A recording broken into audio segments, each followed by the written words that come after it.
Okay, welcome, and welcome to the meeting of the SEC Small Business Capital Formation Advisory Committee. I call this meeting now to order. I want to extend a warm welcome to everyone, and it's good to see you. Appreciate the members of the public who are tuning in, and also we have a couple members of the public here in the room, so welcome. And Courtney, we do have a quorum for this meeting? Yes, we have a quorum, Marcia, and I also want to say, provide the SEC disclaimer for everyone who will be participating. So for any SEC staff that speak today, any views provided are in their speaker's official capacity at the SEC, but they do not necessarily reflect the views of the Commission, the commissioners, or other members of the staff. Thank you. Excellent, thank you.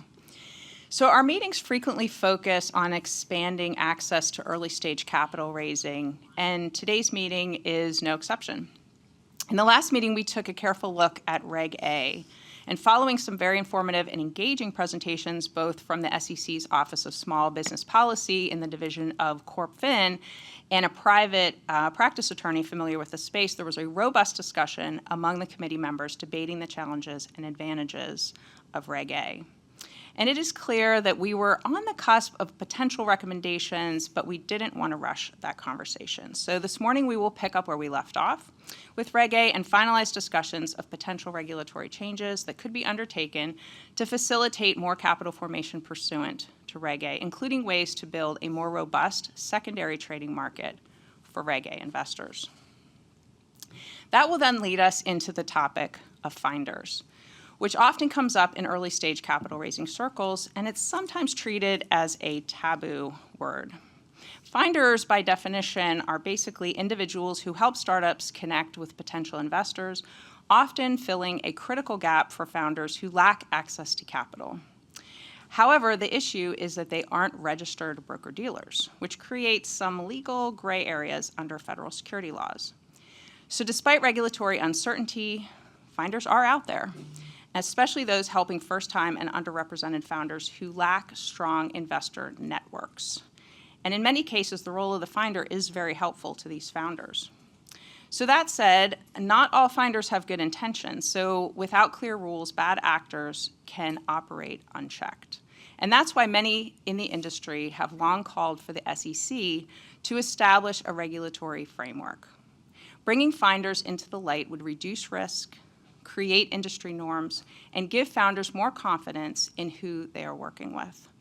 But it is a complex issue that has been debated for quite a while. So by clear guidelines could help everyone, especially those trying to build something from the ground up.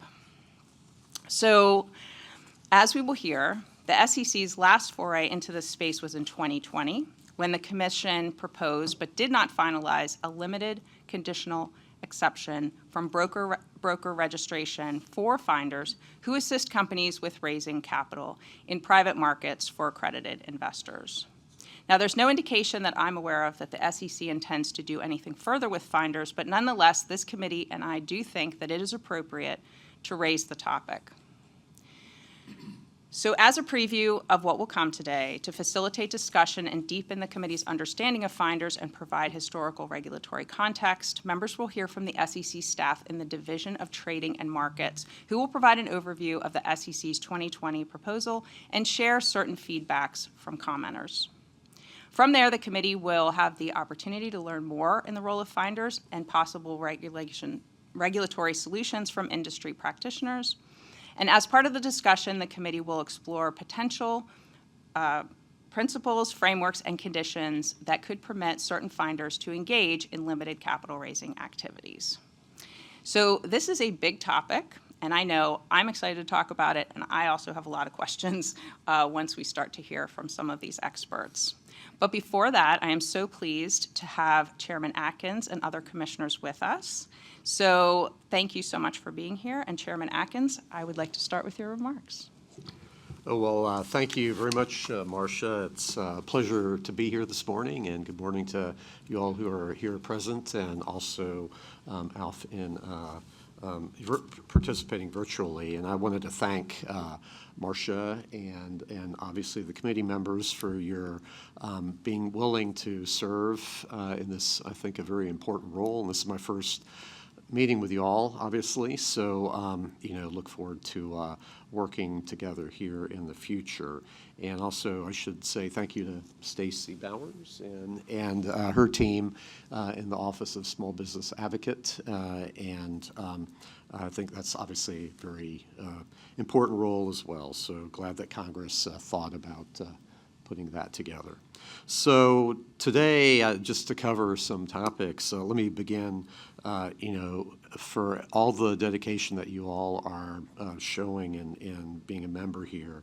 And the committee serves a really critical function. Its members, of course, come from every corner of the country and represent a remarkably broad cross-section of investors, innovators, and advisors. I'm grateful for your ongoing work to elevate the voices of America's entrepreneurs, and I'm excited to discuss important policy matters related to the Commission's role in facilitating capital formation. So today, the committee will continue its discussion of potential enhancements to Reg A, as you just heard, and then engage in a deep dive on finders, which, could be a little bit nerdy, but it's not. I mean, it's a central role, and especially in this quarter of the entrepreneurial ecosystem, because they identify and in certain circumstances solicit potential investors. So when you have small businesses seeking to raise less than $5 million in capital can struggle to attract funding from venture capital firms and institutions, larger investors are often inclined to step in at later stages of growth, leaving fledgling businesses and their founders with limited avenues to capital. So after exhausting their network of family members and friends, businesses in the earliest stage of growth sometimes engage a finder to identify angel investors who target smaller, higher-risk investment opportunities. So these finders may provide valuable introductions and facilitate access to that much-needed capital. But the regulatory approach to this limited activity, when done outside of a registered broker-dealer, is quite opaque. Commission staff have issued no action letters over the years addressing very narrow circumstances under which persons have sought to act as finders without registering as a broker-dealer.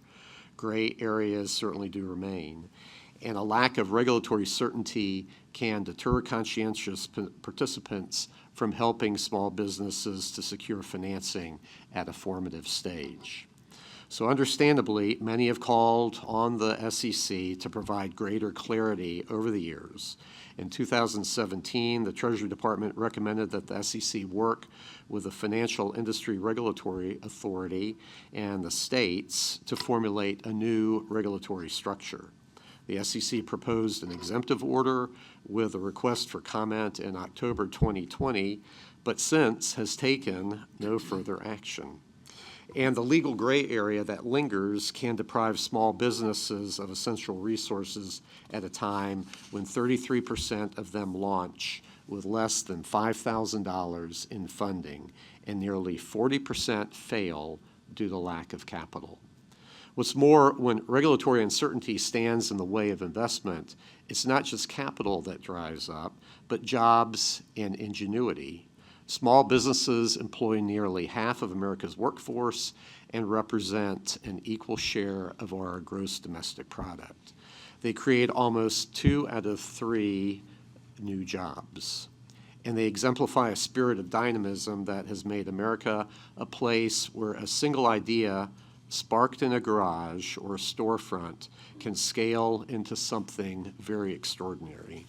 That's why decisions like this one matter, and it's why I'm grateful for a chance to listen and to learn and to work together towards a smarter and more sensible approach that can further catalyze capital formation for entrepreneurs. Now, as we consider how to connect more small businesses with early-stage investors, I've been asked if, given the goal of revitalizing initial public offerings, a clearer framework for finders would be counterproductive. Ultimately, companies that would benefit from a finder are seeking early round seed funding, not the heavy capital infusion that an IPO can provide. Nevertheless, it's important that any recommendations that this committee makes regarding finders do not risk further cannibalizing the public markets, and I encourage the committee to keep that objective in mind as it explores regulatory solutions. At the same time, we must be attuned to the distinct headwinds that small businesses face and work to unlock, rather than undermine capital raising in a manner consistent with the SEC's mission. Our task, as well as our responsibility, is to ensure that the agency's regulatory framework keep pace with their ambition. And as we begin today's meeting, I'm confident that the insights and the recommendations put forth by this committee can help us to do so. So I'd like to thank you once again for being here today. I very much welcome your perspectives, including those of our two presenters. And I look forward to a productive discussion ahead. So thank you very much. Thank you so much, Chairman Atkins. Next up is Commissioner Peirce, but she is not able to be with us due to an unavoidable conflict, but she was kind enough to record some remarks on this important topic, so we will look forward to hearing those now.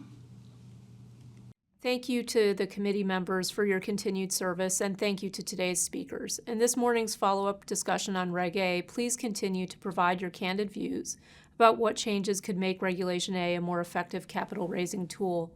The discussion at the last meeting, as you thought through different aspects of Reg A, already has helped to inform my thinking, and I'm looking forward to seeing your recommendations on the topic. Later this morning, the committee will be thinking about a common marketplace question that frustrates founders and investors alike. Where is what I'm looking for? A founder with a product is looking for an angel investor or venture capitalist with a compatible investment philosophy. Simultaneously, an investor with capital to allocate is looking for a company with a vision that resonates with her. Time spent looking for one another is a mutually incurred transaction cost that hampers the growth of individual businesses and the broader economy. One part of the Commission's three-part mission is to ensure fair, orderly, and efficient markets. Ensuring efficient markets means creating a regulatory environment that facilitates rather than impedes the coming together of entrepreneurs and investors. Finders play a critical role, particularly for small businesses, by connecting entrepreneurs and investors.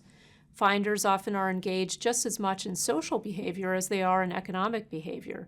As a result, well-intentioned friends, colleagues, and industry acquaintances may find themselves unwittingly acting as broker-dealers and therefore subject to an onerous regulatory framework ill-suited for the connections and introductions these individuals facilitate. Companies, on the other hand, also face uncertainty in knowing when they can engage a finder that is not registered as a broker-dealer to help locate investors. Despite these consequences, the Commission has failed to provide clarity in this area, which has forced finders and companies to rely on highly fact-specific no-action letters from Commission staff. This lack of clarity has persisted for so long it transcends committees. This committee's predecessor, the Advisory Committee on Small and Emerging Companies, lamented that there is significant uncertainty in the marketplace about what activities require broker-dealer registration. And this committee, too, has asked for years for the Commission to adopt a framework to permit finders to engage in limited capital-raising activities involving accredited investors. Finally, in October 2020, the Commission proposed an exemptive order which would have permitted natural persons to engage in certain limited activities on behalf of issuers without registering as brokers.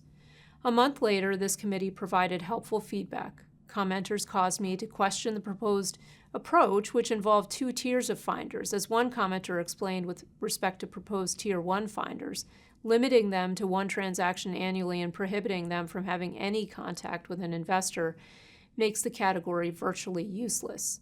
Though the 2020 proposal was never adopted, as you consider the staff's overview of the 2020 proposal and discuss issues surrounding finders more generally, please consider the following questions. Is the 2020 proposal a good starting point for exemptive relief, or would a different approach be more effective? Have market practices changed since 2020 in a way that would warrant changes to the 2020 proposal? Would the 2020 proposal or any action related to providing clarity for finders benefit from a full rulemaking process, as some commenters suggested in 2020? Is the committee still supportive of a blanket exemption for finders for offerings under a certain size? Should any exemption for finders cover activities related to secondary offerings? In 2020, commenters were divided on whether an exemption should be provided only to natural persons. Does this committee favor one approach over the other? I look forward to hearing how today's discussion builds on the previous work of the committee. Thank you and enjoy the rest of the meeting. Great, and we thank Commissioner Parsh for those remarks. Commissioner Krenshaw. Good morning. Thank you, Marcia. It's a pleasure to be here, as always, with the Small Business Capital Formation Advisory Committee, and thank you to Stacy and her team as well, and all the folks at the SEC who help put this on. Today, as you've heard, the committee takes up the topic of finders and their role in fundraising for private and small businesses. As you have also already heard, in 2020, the Commission proposed, but did not adopt, an exemption from broker-dealer registration requirements for 2 tiers of finders operating in the private markets. The proposal effectively created new categories of unregistered, unsupervised financial professionals who could engage in traditional brokerage solicitation activities without having to satisfy the regulatory requirements imposed on brokers. Some in this room may recall that I opposed the proposal. And I'd just like to reiterate some of the concerns that I had then and I continue to have today as you discuss the topic and consider any future recommendation. First, don't check investor protections at the door. The 2020 proposal did not attempt to marry the finder registration exemption with effective guardrails. If the Commission is to engage in policymaking that relaxes registration requirements on finders, then it must consider more than just the potential for issuer access to capital. Due consideration must be given to the investor experience. The 2020 proposal would have allowed finders to contact potential investors, distribute offering materials, pitch those materials in meetings with issuers and investors, and tout the benefits of that issuer, all in exchange for compensation premised on whether they make the sale. This is traditional broker activity. If the Commission allows finders to engage in traditional brokerage activity without registration or even diminished regulatory responsibilities, we must build in guardrails. The 2020 proposal eschewed broker requirements under Regulation Best Interest, even though the Commission had just made clear in 2019 that Regulation Best Interest applies to accredited investors who have direct access to private markets. It also carved out books and records requirements and basic sales practice requirements, and it removed examination requirements, among other things. The proposal didn't even require finders to notify the Commission of their intent to utilize the exemption. Finders were essentially carved out of the regulatory regime without any mechanism for us to review whether they were complying with the requirements of the safe harbor or to evaluate the success of the program. The need for guardrails is important as the Commission considers expanding access to the opaque private markets, whose securities are less liquid, bear higher transaction costs, and whose valuation practices are less consistent, to name a few issues. But perhaps more importantly, the need for investor protections is even greater in the finder space, which, again and again, has proven itself susceptible to microcap fraud, pump and dump schemes, front-end fee scams, and other manipulative activity.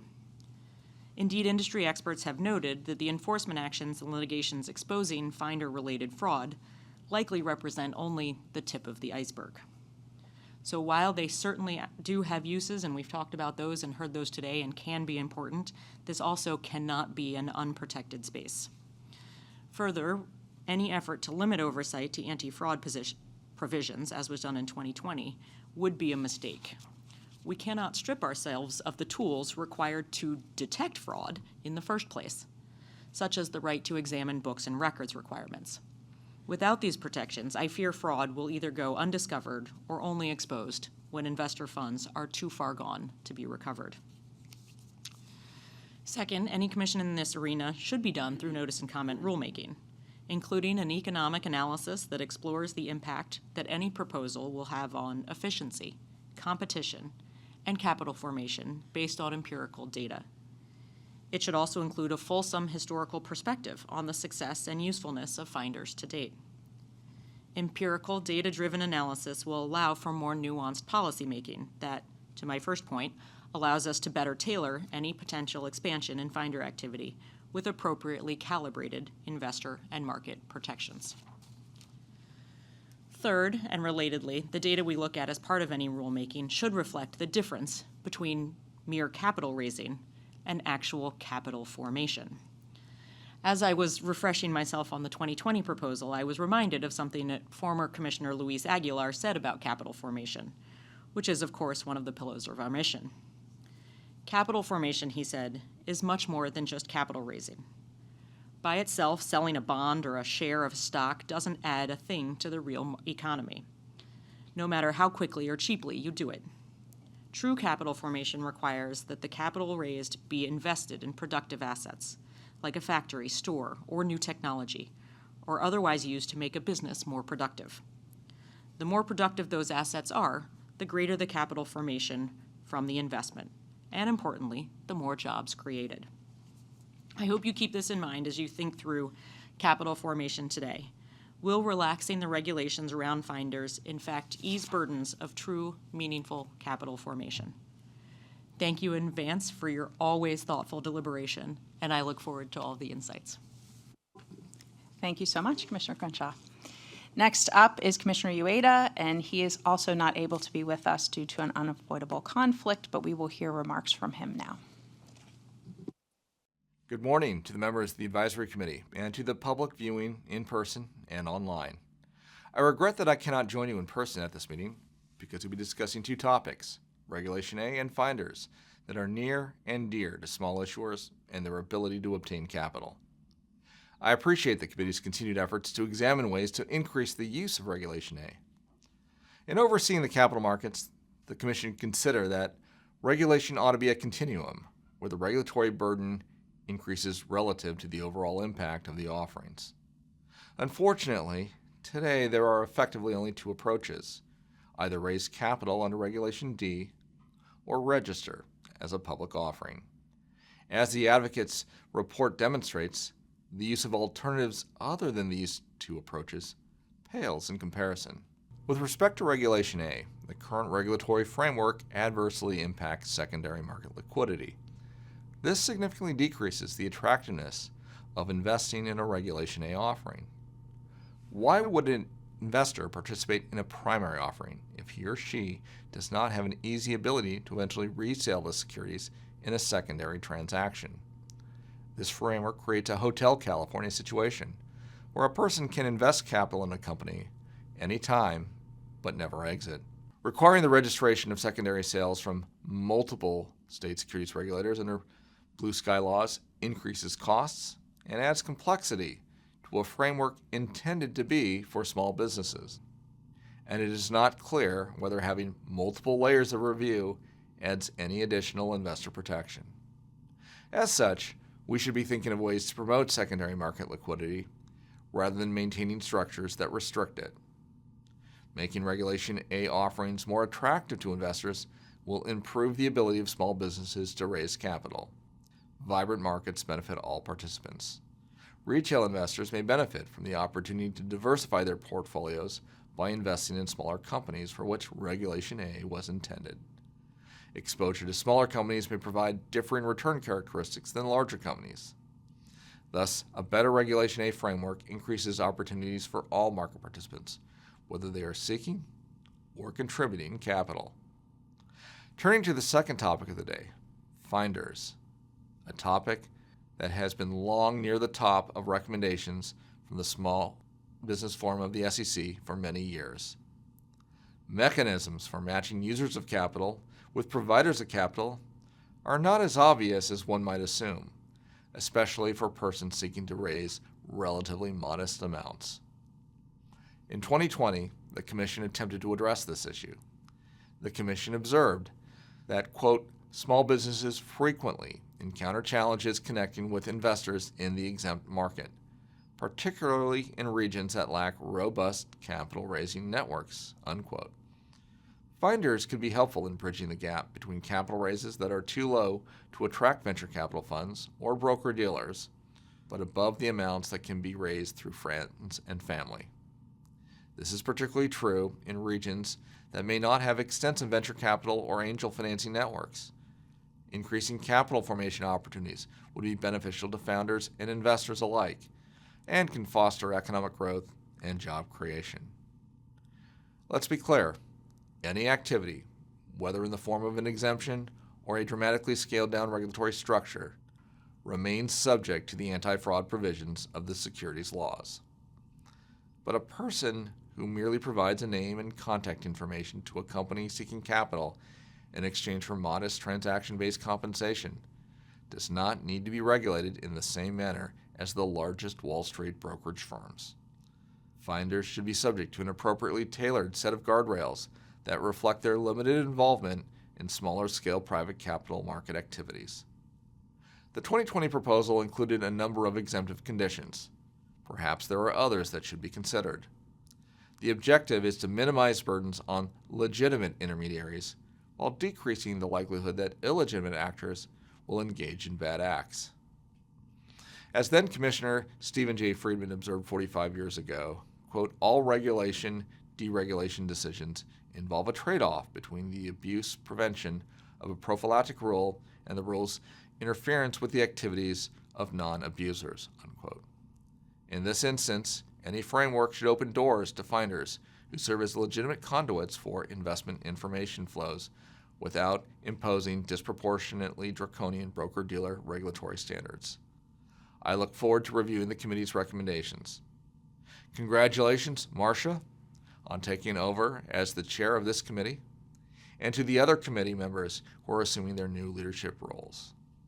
And to Erica and the departing officers, thank you very much for your service and your contributions. Thank you to the participants and the attendees for joining us today. Great. Thank you so much to all the commissioners for your comments today. Thank you. Thank you. So as I mentioned earlier, today we plan to spend the first part of the meeting revisiting the Reg A discussion that we started at our last meeting. And we had a lively and informative discussion several months ago where we gained a better understanding of how and when Reg A was being used to raise capital, the kinds of issuers that were relying on this regulatory pathway, and notably those who were not using it. So I think we all learned more about some of the advantages and limits of the Reg A offerings, and there was a lot of good discussion analyzing and debating potential fixes. And if memory serves, we also spent a fair amount of time recognizing the practical market considerations at play that directly impact the desirability of Reg A. And ultimately, we kicked around several ideas, dismissed others, and I think there was some brewing consensus around certain points. So I want us to revisit those and determine if there's a recommendation there that members would like to vote on. So the guiding question is, do we think that there are changes that could help facilitate capital formation pursuant to Regulation A and improve secondary liquidity for investors in Reg A offerings? And to recap, at our last meeting, we considered the current Tier 2 offering limits, costs, and burdens associated with both a Reg A offering itself and ongoing reporting requirements, and the challenges in terms of secondary trading. And in terms of current offering limits, some of us observed that if the goal is to increase usage of Reg A, while it didn't seem like raising the current Tier 2 offering limit beyond $75 million would hurt, and a higher limit could potentially attract new issuers. It also didn't seem like the $75 million offering limit was itself creating the friction. So I'm asking this committee, after marinating on this for a little while since our last meeting, is there anyone here who now feels differently or feels like we should in fact reconsider raising the Tier 2 offering limit from $75 million? Any comments? Because I remember us mentioning a $100 million offering limit. Would anyone want us to consider higher? Yeah, small business can be $47 million a year in revenue. If you use a standard valuation, 5x annual revenue, you get about $250 million. So a standard below that would hamper the growth and entrepreneurship in the United States.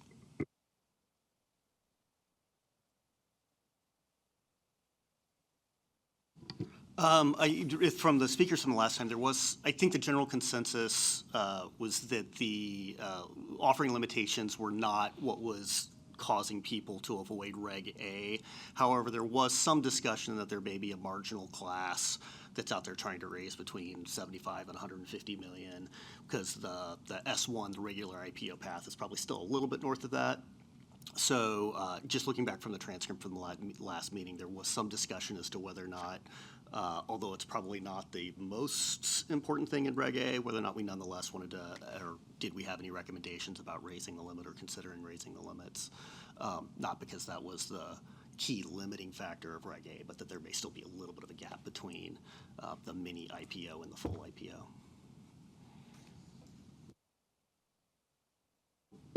So does the committee think that we support raising this to a higher amount from the 75 million?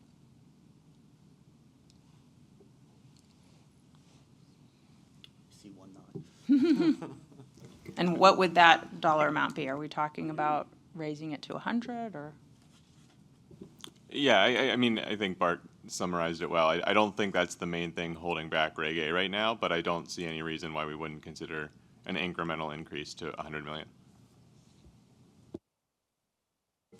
What are the reasons it wouldn't be increased? The reasons that it wouldn't be increased? To push people more towards the S1, the primary IPO path, I think would be the main one. Can small entities afford the S1? If you're raising $150 million, I mean, I think we talked about this a little bit the last time, where there was commentary on the cost of the offering for a Reg A or an S1, while expensive when you're raising those levels of capital, or again, not determinative, versus the availability of some of the exemptions and the ability to access secondary markets or primary markets. And going back to a couple meetings ago where you talked about the OTC markets, that those are probably more determinative versus the costs themselves. So obviously, it's depending on the type of offering, it'd be a little bit more expensive, but I don't know that that's what's moving the needle between a Reg A or a primary through an S1. I think the other thing I would highlight from the last meeting, and I don't have the annual report in front of me, but we have data that also shows that most companies aren't using Reg A even up to the current $75 million limit as well, that it's usually much lower threshold than that. Great. So as a committee, we could put in a recommendation that the commission increase the Tier 2 offering limit in Regulation A from 75 million in a 12-month period to 100 million. Shall we have a vote on that? All those in favor, raise hands. Aye. I think I just heard an aye from Jasmine. Oh, that was Erica. Erica, sorry.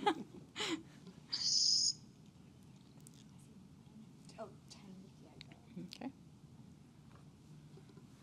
Anybody opposed or no votes?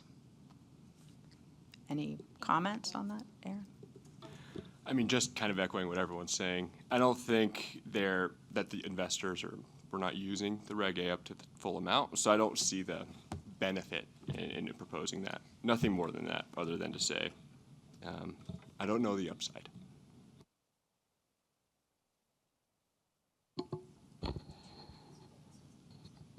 Marcia.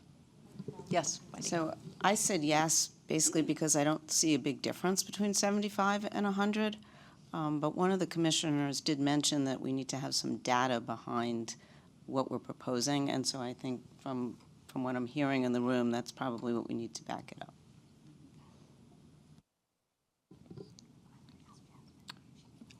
Jasmine, This is can you hear Jazz. us? Yeah, Jazz, I had a comment.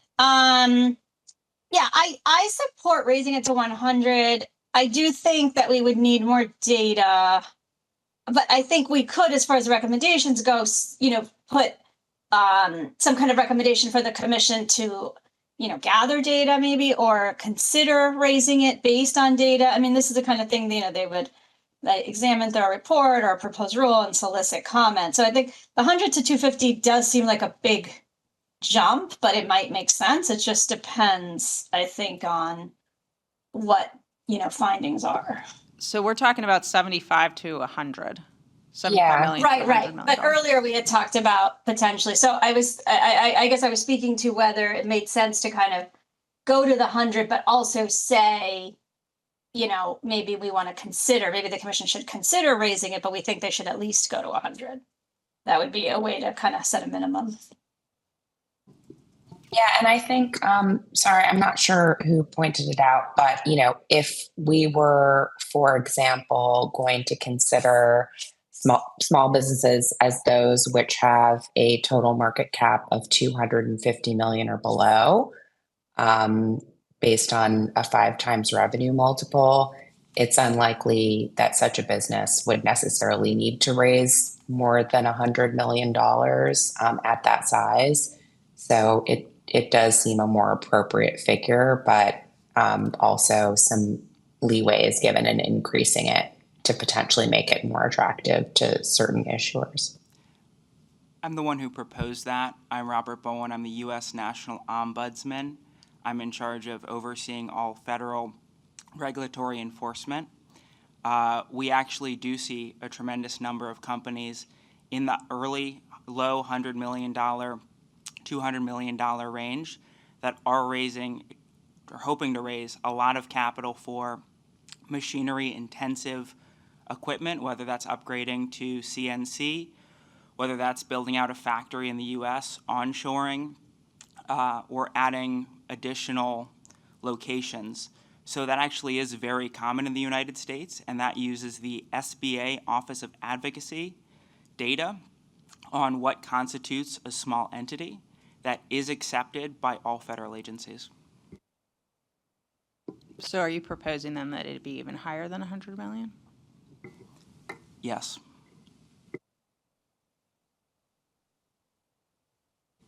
You would exclude mining machinery companies under 200 million, as well as most manufacturers.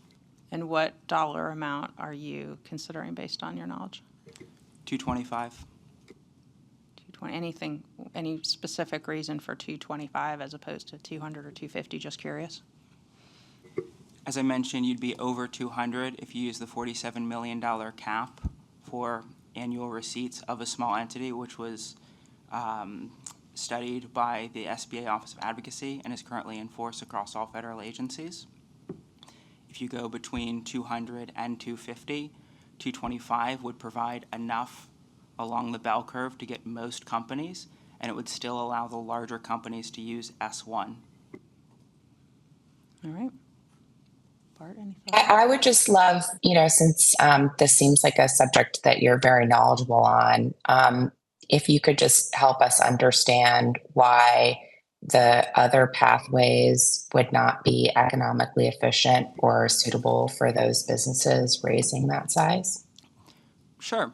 So I just got back from Gillette, Wyoming. We're a company that creates heavy-duty machinery for mining and for wind turbines, was building out and raising capital.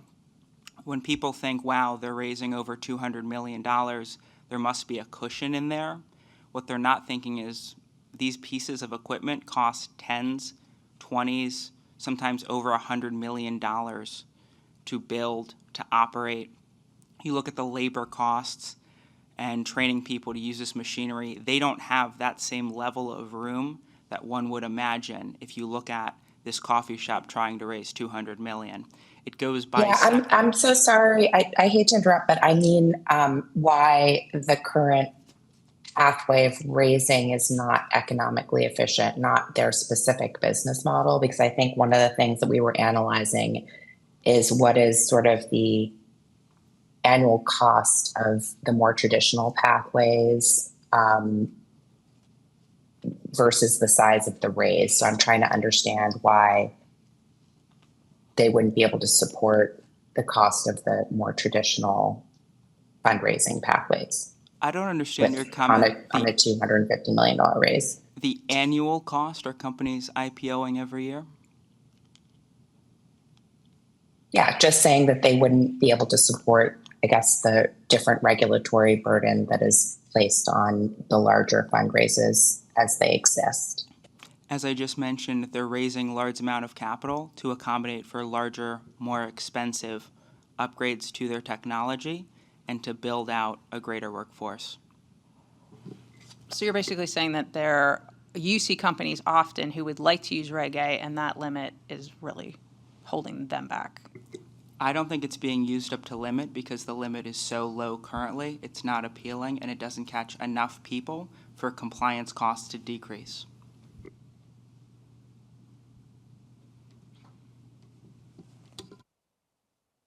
We went over this a little bit last time. Do you think that these manufacturing operations are trying to raise through, I guess, equity financings to do that, such that Reg A would be the pathway? I guess when I hear about like a manufacturing operation, I'm typically thinking that's going to be some sort of structured debt or finance, which would be through private markets traditionally. Are you seeing an opportunity to access retail investors for those types of operations? Or just maybe walk me through why you think Reg A is the appropriate, I think this kind of gets to Erica's question as well, why you think Reg A is the appropriate sort of like offering vehicle for a raise like that, such that the caps that are imposed on Reg A versus S1 or 144 or the Reg D are inappropriate for the situations that you're seeing? Forgive me, I don't understand why we're determining what is or is not appropriate for a small entity across the U.S. They should be able to raise capital in whatever way they can, as long as fraud is combated, investors are protected, and they're able to grow their business. I don't know why we would close the door for them. Well, I don't think the question is not are we closing the door. The question is we have multiple doors right now, and this is one of the doors. And so the parameters of this door have certain pros and cons in terms of, your ability to reach retail investors and then the disclosure burden that's attached with that. And versus like a Reg D is going to have another door where it's not going to have the ability to access retail investors, but you have a much lower disclosure burden. Or, S1, where you can access everybody, you can have a robust secondary trading market, you can reach unlimited amounts of capital. And so I think some of the discussion around Reg A has been the parameters of this door. And so trying to understand why you think, or one of the discussions we've been having, trying to figure out the parameters of this door, are they underutilized or overutilized because of certain limitations?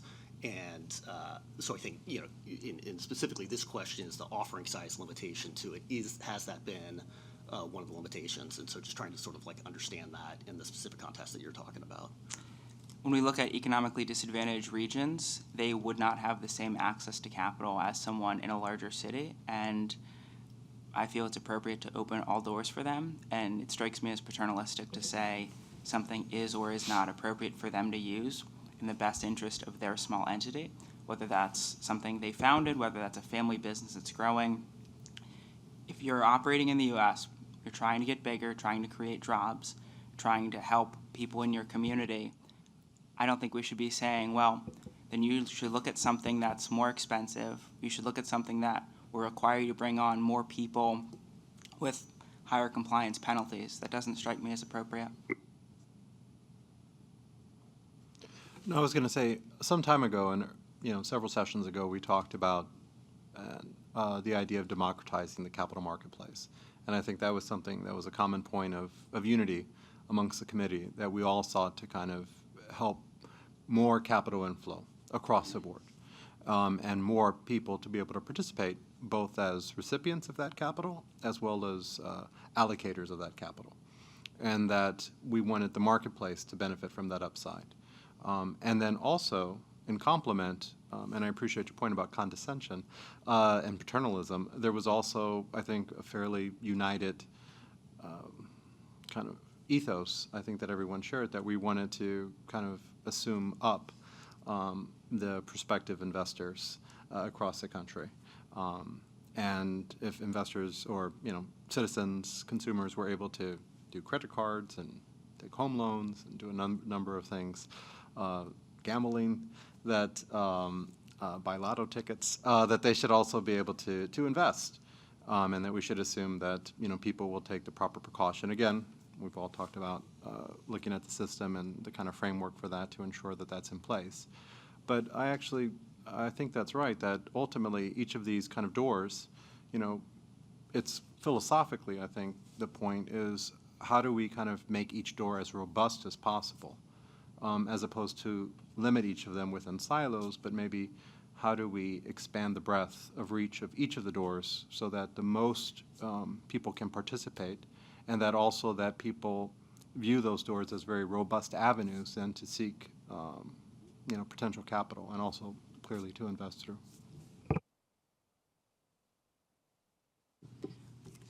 So are we saying then that we would like to actually raise it higher than $100 million for our recommendation?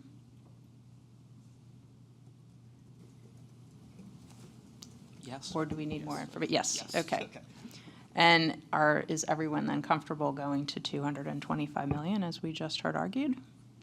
Marcia, can we understand the exemptions? You mentioned some exemptions when you were speaking. No exemptions? No industry exemptions at all? None? Okay. You could do it as a factor of size standard. That would create exemptions. I don't think that's the most appropriate way to go about it, but you could.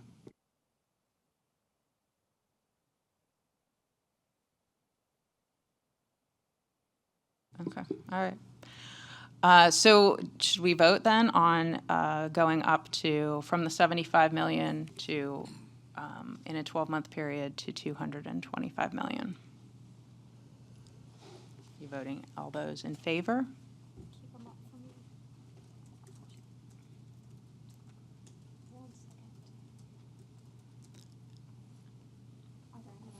Online? So that is not that's only six. Can we see Six hands in again, I please? only saw 6 voting members in favor.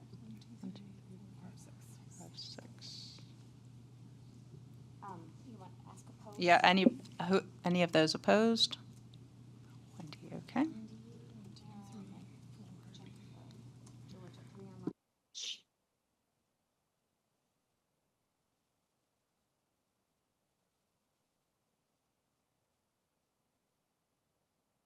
Okay.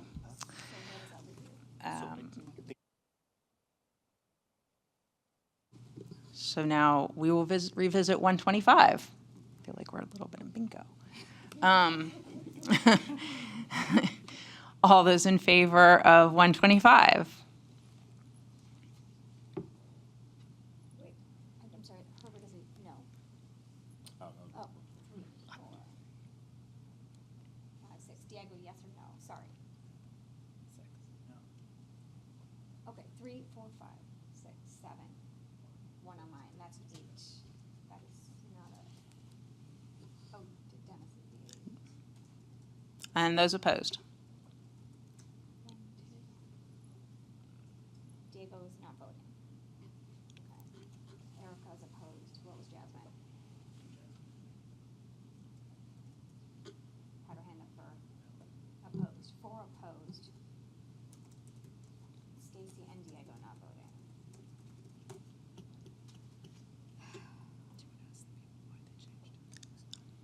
Any other comments on why? I mean, I would just want to add another option of go up to, like, I was comfortable with the 100, and then I'd want to just recommend that the commission study higher limits. I just think, I think people have good arguments on both sides, and I just would want to see some data to support. Otherwise, I feel like we're just pulling a number out of a hat. I agree with Jasmine. What was the final vote count for 125?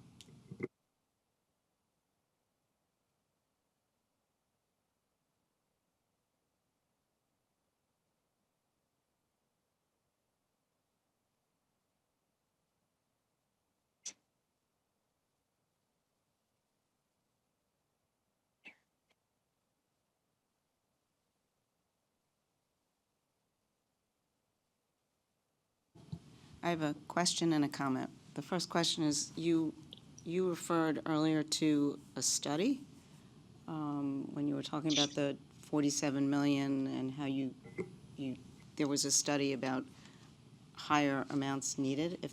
Do we have access to that? It's not a study, it's the SBA Office of Advocacy Size Standards. which are the result of thousands of studies that occur every single year across all sectors. Okay, so that's recent. It's updated weekly. Okay. And then my comment in not wanting to go above 100 is from my personal experience in fundraising and working with companies. I'm a CPA by training. And as you go to higher amounts, the company's ability to manage that with having the proper people and being able to report, and I'm not even talking about financial accounting reporting, I'm talking about reporting to investors who are very interested in what the company is doing. So I'm very comfortable at 75, I'm very comfortable at 100, and I think it was Jasmine that suggested taking it to 100 and then continuing to evaluate it. That's where I stand. All right, great. So if we go back, just to be very clear, and we say that we're recommending that we go from the 75 in a 12-month period to 100 with the ability to get more research, get more data to potentially bring that number higher in the future. Can we vote again for that? And all yeses, please raise hand. We're going 75 to 100 with what Jasmine said, the ability to be able to get more data that could go higher in the future. Any? Oh. We had more earlier. 12. Okay. 1, 2, 3, 4, 5, 6, 7, 8, 9, 10, 11, 12, and Jasmine is a yes. Jasmine's yes. Dennis, yes. Erica, yes. Any opposed? At this point, I don't think we do. Okay. Yay. How many votes are required for something to be recommended? We need a majority of the voting members. How many is that? We need 10 because we have 18 voting members. Present? Total.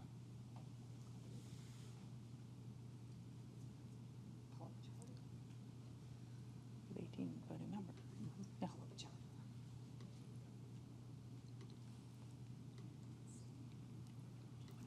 Yeah.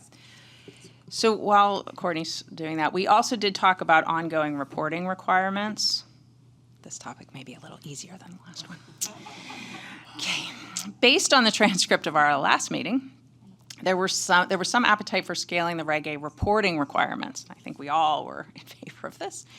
And there's also discussion about how the multitude of burdens, both reporting costs and lack of liquidity, compound and likely affect a company's decision-making when determining whether or not to rely on Reg A or, for example, pursue a different capital raising exemption. So as we discussed those burdens, there seemed to be a consensus around relieving the liquidity burden and the not insignificant friction that the lack of preemption plays. And the thought was that it would help issuers raise money more easily if investors knew that there would be one less friction point later, which is the ability to resell their Reg A shares.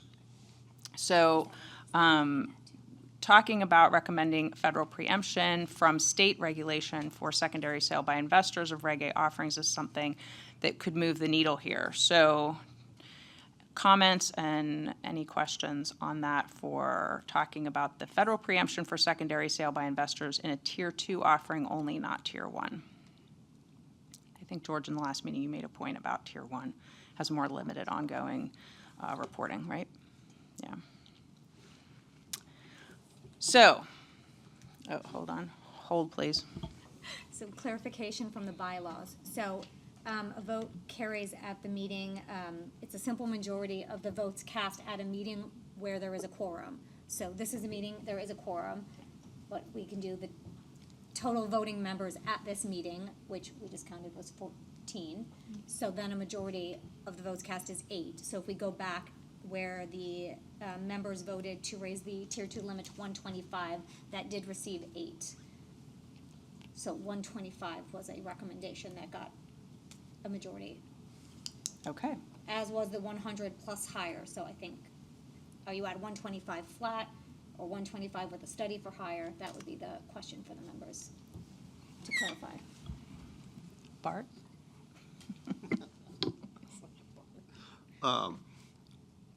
I think we should try to just wrap this one up, because I think we're on, we started off with sort of universal agreement that the offering limitations weren't actually what was holding Reg A back. I think there was general consensus of let's recommend raising it a little bit and then suggesting that the SEC evaluate higher limits for the recommended. So I think it's just a question of, do we want to say that we recommended to 100 or 125 and still have and evaluate higher? So I will throw out the 100 simply because we've already agreed to that one. Yeah, I Unless would say that makes sense. someone Everybody's disagree. agreed to that, and we like the idea of moving higher. So since we already voted on that, I don't think we need to vote on that again. Okay, so that's what we're going with. Okay. 100 and the ability to move higher.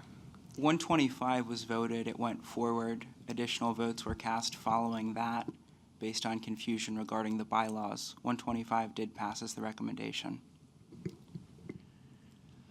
So should we take a vote that the superseding recommendation, that will be the final consolidated one, will be the last one that we did? Yes. Yes, I think that would be Say that good. again, Bart. So can we, the last vote that we did, can we agree that that is what we're going with? Which is the 100. Which is the 100 plus recommendation Plus to go higher, recommendation. and then we can get on to the juicy stuff.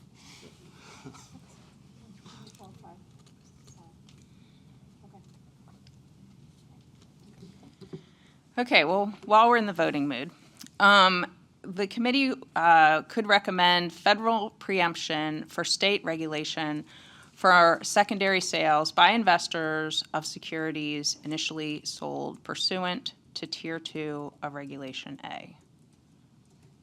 Any comments before we, or questions before we put that to a vote? I mean, generally, I think federal preemption makes sense in the security space, so I don't see any reason why we wouldn't want that. I would agree. Yeah, agreed. I thought based on our last conversation, that's largely where we came out. Yes, I agree. Okay. Oh. All right, so can we have a show of hands of yes that we are in favor of this? Federal preemption, 1, 2, 3.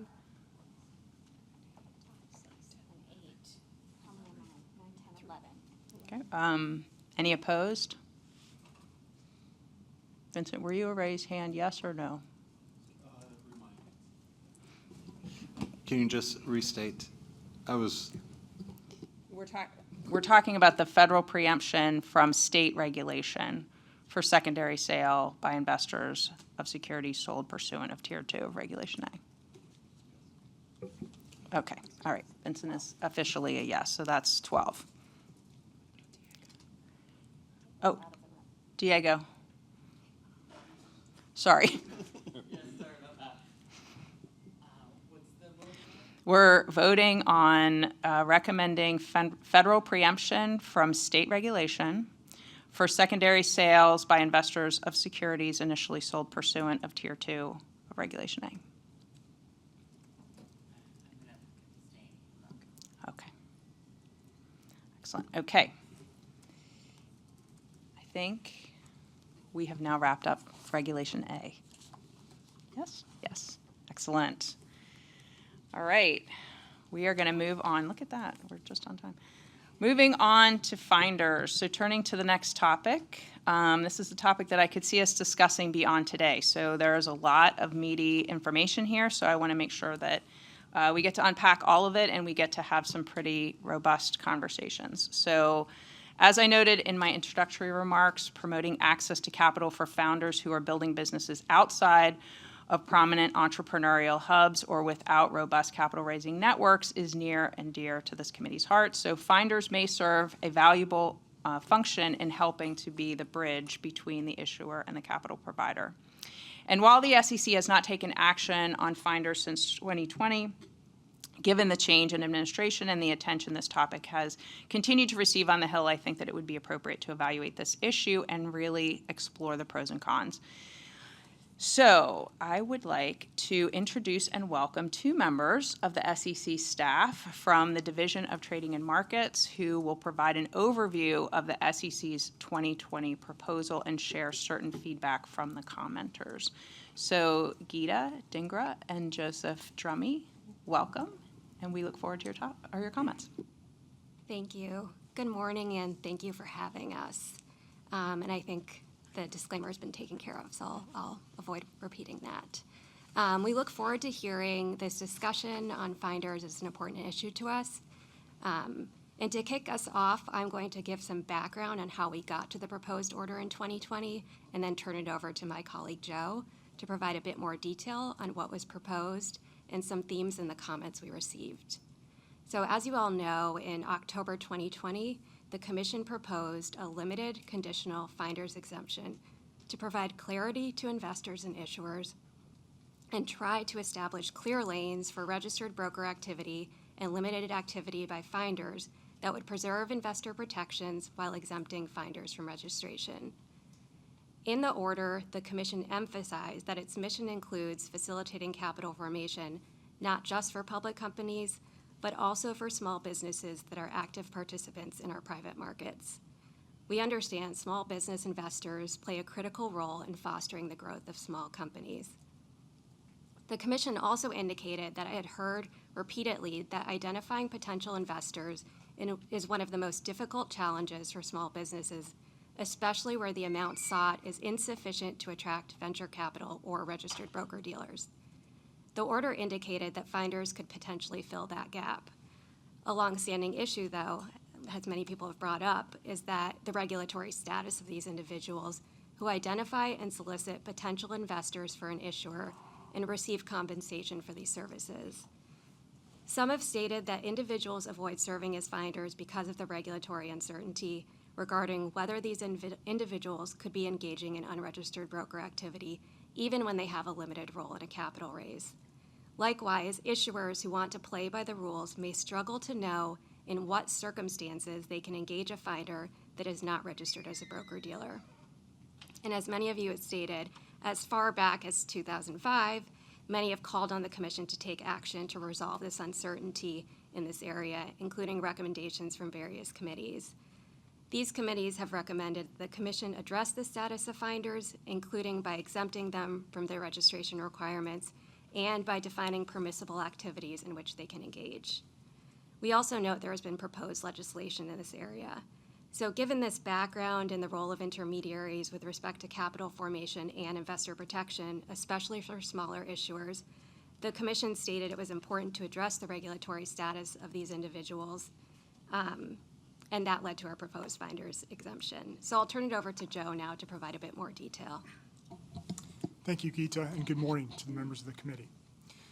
The proposed exemptive order would have permitted natural persons to engage in limited capital raising activities on behalf of an issuer, i.e. act as a finder without registering as a broker, subject to certain conditions commensurate with their activities. In the proposed exemptive order, the Commission expressed its preliminary belief that this exemption would have provided clarity to both investors and issuers and established clear lanes for both registered broker activity and limited activity by finders that would be exempt from registration. The proposed exemptive order was also designed to solicit public comment on these complicated and significant issues. The order would have created two categories of exempt finders, Tier 1 finders and Tier 2 finders. And after briefly describing some background on each tier of finder, we will discuss some of the conditions and limitations that would be applicable to either a Tier 1 or a Tier 2 finder. First, with respect to Tier 1 finders, the order would have limited their activity to the provision of contact information of potential investors in connection with only one capital raising transaction by a single issuer within a 12-month period, provided the Tier 1 finder does not have any contact with the potential investors about the issuer. With respect to Tier 2 finders, the order would have permitted them to engage in the following solicitation-related activities on behalf of an issuer. First, Hey, Joe, can I just stop you for 1 second and let the other committee members know that this is on your desk? And in the back, there is a chart that will help you follow along with what Joe's talking about. Thank you. thank you. First, identifying, screening, and contacting potential investors. Second, distributing issuer offering materials to investors. Third, discussing issuer information included in any offering materials, provided that the Tier 2 finder does not provide advice as to the valuation or advisability of the investment. And fourth, arranging or participating in meetings with the issuer and investor. Because Tier 2 finders would have been permitted to engage in this wider range of activity as compared to Tier 1 finders, the order would have imposed certain conditions unique to Tier 2 finders. First, the proposed order would have required Tier 2 finders to disclose specific information to the potential investor prior to or at the time of the solicitation. Second, the proposed order would have required Tier 2 finders to obtain from the investor prior to or at the time of any investment in the issuer's securities a dated, written acknowledgement of receipt of the Tier 2 finder's required disclosures. Moving on now to the conditions and limitations that would have been applicable to all finders, both Tier 1 and Tier 2. The proposed exemption would have been available only where, 1, the issuer is not required to file reports under Section 13 or Section 15D of the Exchange Act. 2, the issuer is seeking to conduct the securities offering in reliance on an applicable exemption from registration under the Securities Act. 3, the finder does not engage in general solicitation. 4, the potential investor is an accredited investor as defined in Rule 501 of Regulation D, or the finder has a reasonable belief that the potential investor is an accredited investor. 5, the finder provides services pursuant to a written agreement with the issuer that includes a description of the services provided and associated compensation. 6, the finder is not an associated person of a broker-dealer. And 7, the finder is not subject to statutory disqualification at the time of his or her participation in the activities contemplated by the exemption. Some limitations on activities would also have applied to both Tier 1 and Tier 2 finders. Specifically, neither a Tier 2 or a Tier 1 finder could be involved in structuring the transaction or negotiating the terms of the offering, handling customer funds or securities or binding the issuer or investor, participating in the preparation of any sales materials, performing any independent analysis of the sale, engaging in any due diligence activities, assisting or providing financing for such purchases, or providing advice as to the valuation or financial advisability of the investment. What is more, the proposed exemption would have been limited to activities solely in connection with primary offerings. And finally, this proposed exemption would have provided relief only for the narrowly defined activities identified for each tier of finder, and only then when the finder was able to comply with all of the conditions. Moving on now to some of the comments. The Commission, as you know, requested comment on all aspects of the proposed exemption, and the proposed exemptive order included a long list of questions for the public to consider. The comment letters received were provided by a variety of interested parties, including broker-dealers, investment advisors, venture capital groups, industry associations, academics, advisory groups, retail investors, and other market participants. These commenters addressed different aspects of the proposed exemption, and we do not attempt to summarize in this setting the more than 100 comments the Commission received. We provide background here on just 3 issues to give you a sense of the letters. These issues are not more or less significant than the others. They're just examples, and we, the staff, value all public input on all of the issues presented. First, as we've stated, the proposed exemption would have been limited to natural persons. The comments on this issue included requests that the exemption extend to certain legal entities that natural persons often create for business, liability, or tax purposes, such as a limited liability company. Second, as we've stated, the proposed exemption would have prohibited a Tier 1 finder from contacting investors. Multiple commenters on this issue asserted that a total prohibition on contact with investors would be difficult in practice, and they requested that Tier 1 finders be permitted, at the least, to make introductions and/or notify investors of a referral to an issuer. And third, with respect to compensation, as you all have heard this morning, the proposed exemptive order would have permitted finders to receive transaction-based compensation, and the Commission requested comment on the forms of permissible compensation, as well as whether any conditions or limitations should be associated with that compensation. Some commenters on this issue requested that a finder's compensation, in whatever form it takes, be limited to a specified percentage of the funds that the finder raised, tethered to the market rate for analogous brokerage services, or set at a reasonable rate. Other commenters asked that the order provide greater flexibility in compensation. For example, no restrictions whatsoever, permitting fixed fees or permitting financial interests in issuers. Other commenters opposed transaction-based compensation altogether, alleging that it creates incentives for finders that undermine investor protection. And with that, we again thank the committee for its time this morning, and we look forward to hearing the discussion that follows. Thank you very much for those comments. Questions, Laura? Yeah, I have one question regarding the disclosure which Tier 2 finders must provide to investors. What form of disclosure is this? What does that encompass? Thank you for your question. The form of the disclosure was contemplated to be written, although the proposed exemption did permit for some form of oral disclosure, so long as it was followed up with written disclosures. But what's included? What are they disclosing? Yes, ma'am. There were 6 specified things that must be disclosed. They are the following: the name of the Tier 2 finder, the name of the issuer, the description of the relationship between the Tier 2 finder and the issuer, including any affiliation, a statement that the Tier 2 finder will be compensated for his or her solicitation activities by the issuer, and a description of the terms of such compensation agreement, any material conflicts of interest resulting from the arrangement or relationship between the Tier 2 finder and the issuer, and finally, an affirmative statement that the Tier 2 finder is acting as an agent of the issuer, is not acting as an associated person of a broker-dealer, and is not undertaking a role to act in the investor's best interest. I'd like to better understand the terms of the agreement. How specific would they have to be? Would a Tier 2 broker have to go into exact percentages? Would they have to, or sorry, Tier 2 finder, exact percentages, dollar figures? What kind of burden would be putting on the Tier 2 finder?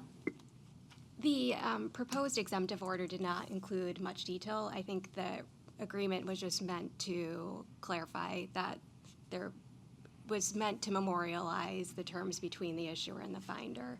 So I think we would have probably assumed that obviously the compensation would be included, but the release did not really speak to the specific terms of the agreement. Was it ever reviewed the possibility this could go through without having the terms of compensation included? That seems like an additional step that would be very difficult and could cloud the judgment of both parties. That's definitely helpful feedback and something we'll take into consideration. Thank you.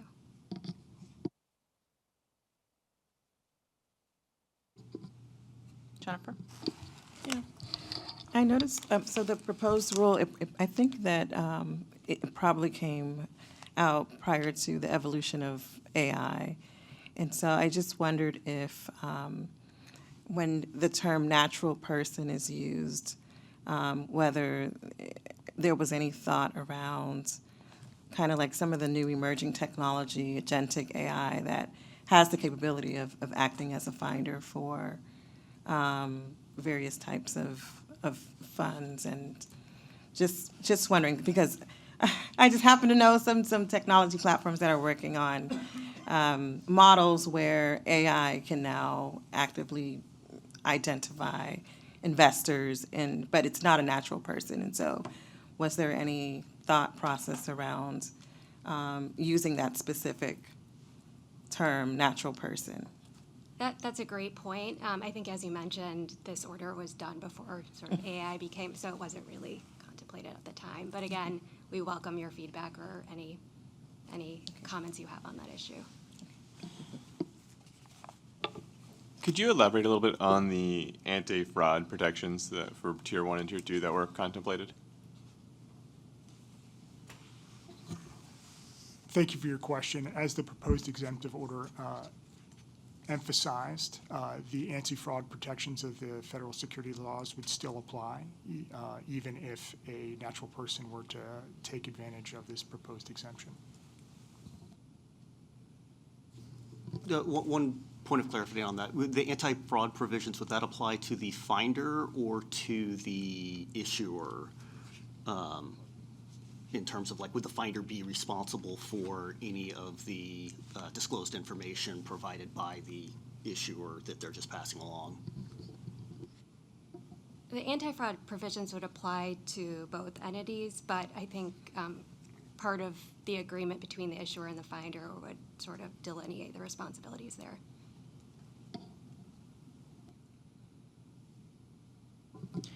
So if I could just kind of summarize and tell me if I'm correct. So a Tier 1 finder and a Tier 2 finder could be compensated.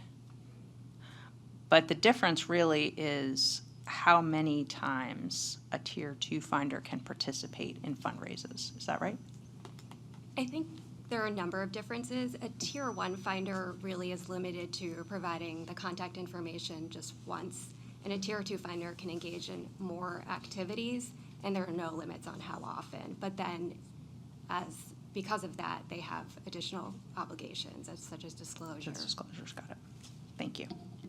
I have two things I'd like to better understand about this, mainly the concern that it be limited to natural persons. When we think about angel investment networks that I have personally seen around the country, both in this role and working with Georgetown Entrepreneurship, a lot of university alumni networks have angel investor networks that connect alumni to capital so that they can build and grow small entities. If this were limited to natural persons, it would exclude them.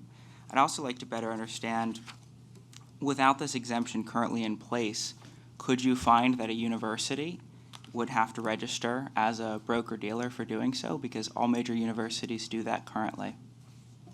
Well, whether someone needs to register as a broker-dealer is a facts and circumstances analysis, and it requires weighing of factors, whether they're soliciting individuals, and also the definition of broker is whether you're engaged in the business. So they would have to make that determination. But I don't know if universities are all in the securities business, if what you're saying, but we look at different factors: solicitation, negotiation, handling customer funds and securities. So all of these weigh into whether someone needs to register or not. And then what about angel investor networks across the U.S.? There are a lot of local angel investor roundtables throughout, particularly in economically disadvantaged areas. Where would they fall in something like this, were it limited to natural persons? I think, as you said, the order sort of speaks for itself. It's limited to natural persons, so if it's not a natural person, they wouldn't be able to rely on the exemption. But again, it was a proposal. It was never finalized. And one just quick for a little bit of background. Absent exemptive relief, can you provide just brief sort of scope about what it would mean to be a registered broker-dealer, so that if we don't have this exemption, what happens to folks? Sure. I think, as we sort of mentioned, whether someone needs to register as a broker-dealer depends on the facts and circumstances and what activities they're engaged in. If someone does need to register as a broker-dealer, they would need to become a member of FINRA and comply with various obligations related to books and records, net capital. So there are a variety of obligations depending on what the entity is doing. Today, are we reviewing whether we want to adopt the proposal? Is that, or are we just having it as a discussion point? Oh, no, this is just to start the discussion. Yeah, okay. This is just the very beginning. If they don't register but should have, what is the penalty? If someone does not register and should have, you could bring an enforcement action, and specifically under Section 15A. And then if there's fraud, also fraud. Assume no fraud, what would the penalty be? It would likely be a Section 15A charge for being an unregistered broker-dealer. Is that a dollar amount? What is that? No, it depends. It would depend on the enforcement action and recommendation.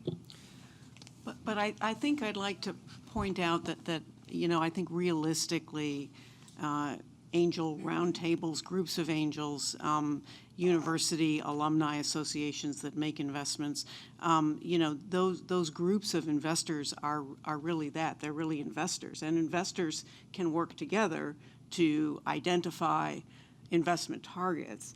That doesn't, just because you're an investor doesn't mean that you have to automatically ask the question, am I a broker-dealer? So I actually think that this exemption doesn't, but by limiting it to a natural person, I don't think it means that a group of investors then suddenly has to contemplate, registering as a broker-dealer. I actually don't think that's where this suggestion is going. Do you see what I'm saying? Yeah, I'd also love to just chime in here as someone who's run several different angel groups and operated in this capacity over the years. The difference here is really around, I think, whether or not you're taking additional compensation and, disclosing exactly what that is. And certainly with, true sort of alumni network angel groups, it's more about a collaborative effort to source investment opportunities within the network rather than, taking some sort of a fee. That the university certainly almost never takes a fee when folks get together to make an investment as a group. Agreed. Yeah, good point, Erica. Joseph and Gita, thank you so much for coming and giving us all of your comments today. Appreciate it. I'd actually like to say one more thing before they leave. If you were to limit it to natural persons and you were to find that an angel network or a small entity were making introductions consistent with being, what would it be, a non-registered finder of either tier, that penalty, that civil enforcement action would have to be reduced or waived under Section 223 of the Small Business Regulatory Enforcement Fairness Act anyway. So you're just creating more paperwork. So I'd like to now introduce and welcome our three outside speakers, Gary Ross, Linda Lerner, and Kelly Arena. All industry practitioners with experience in this space and who may help offer us some perspective on finders, including some candid observations on how early stage capital raising activities sometimes play out and the gaps that exist from many early stage founders. So Gary Ross is a partner at the Ross Law Group, where he focuses on practice on facilitating private offerings of securities and on forming and advising private equity and venture capital funds. And in addition to his fund practice, Gary advises emerging growth companies as a wide variety of securities registration exemptions. Gary is the creator and host of the American Bar Association podcast series, fellow podcaster. VC Law is what it's called, so everybody should go and definitely subscribe.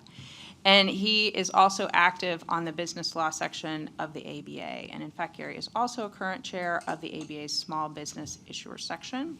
I'll go ahead and introduce all three of our speakers, and then we'll have them speak one by one. Linda Lerner is a partner at Holleran, Farkas, and Killalot. And Linda's practice involves capital formation issues confronting startups and small business and middle market businesses, regulation of security tokens, and advising broker-dealers and investment advisors on federal and state regulations. Linda also has a long focus on finder issues, and to that end, she is the chair of the ABA Task Force on Private Placement Brokers, assisting unregistered finders to operate within the law, and interacts with regulatory and federal legislation staff to obtain relief from intermediaries who facilitate capital raising. And Kelly Arena is the founder of Golden Hour Ventures, a New York-based angel group and venture studio on a mission to activate a new class of investors and drive capital toward women-led startups. And with a background spanning professional sports, Fortune 500 operations, and investment banking, Kelly brings a multifaceted lens to venture investing and founder support. So we will start with Gary. Go ahead. Great. Thank you so much, Marcia. And I don't know if my slides are some slides, and I apologize to whoever is going to be forwarding the slides because had I known I wasn't going to have a clicker, I would have put more bullets on there instead of having to keep going forward. So I guess we can go ahead and go to the next slide. Are you doing it, TJ, or someone else? Oh, okay, back there. All right. I'll give an extremely brief introduction, and then I'll go over current market practice as I see it, and how the traditional broker-dealer concerns or justification for regulations in this space don't really fit this market. Briefly touch on potential effects of a finder exemption, and then I'll give my thoughts on the 2020 proposal. And also in Capitol Hill, there's been a draft bill called the Unlocking Capital for Small Businesses Act of 2025. I don't believe that's been addressed today, so I'll give some thoughts on that. And then also Form D, and if the time allots, also state preemption. Next slide.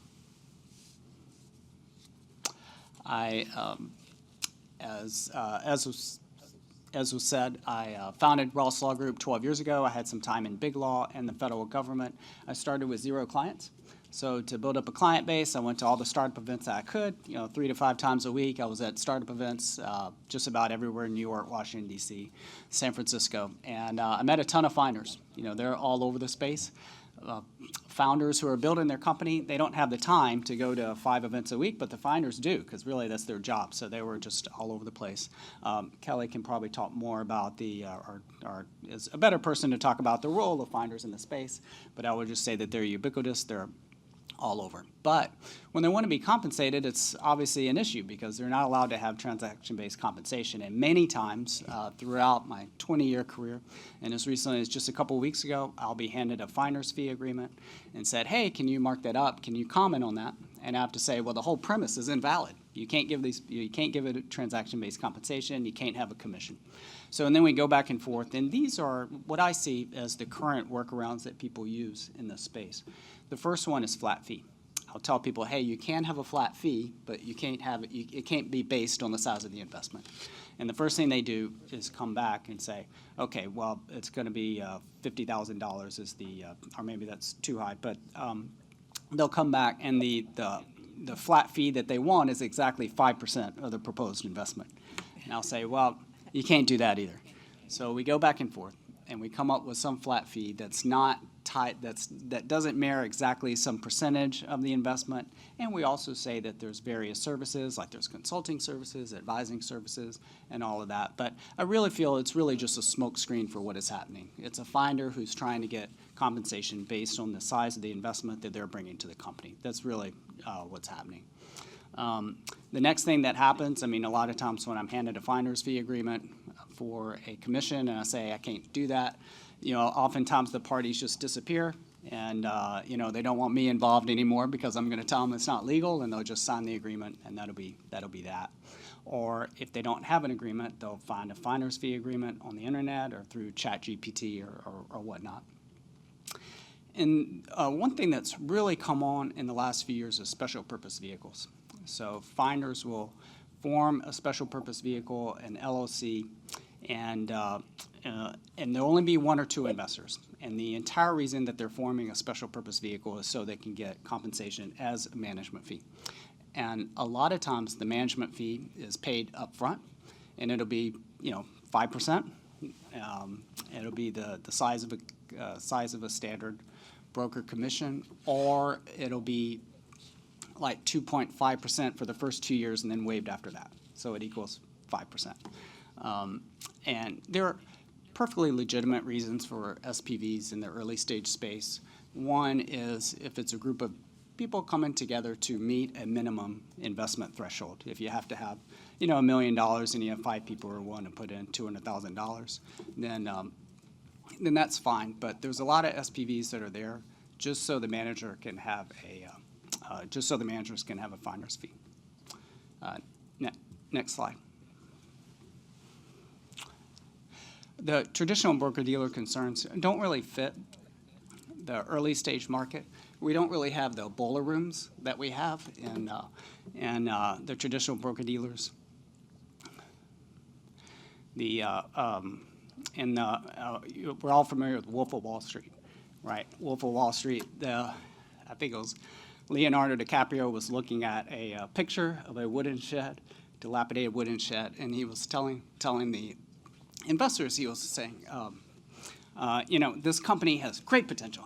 This company is just going to the moon, and invest now, invest now, invest now. And we don't really have that in this space. So in this space, the main reason we don't have it is the investors are accredited investors, and usually they're experienced in early stage investments, and also they have direct access to the companies.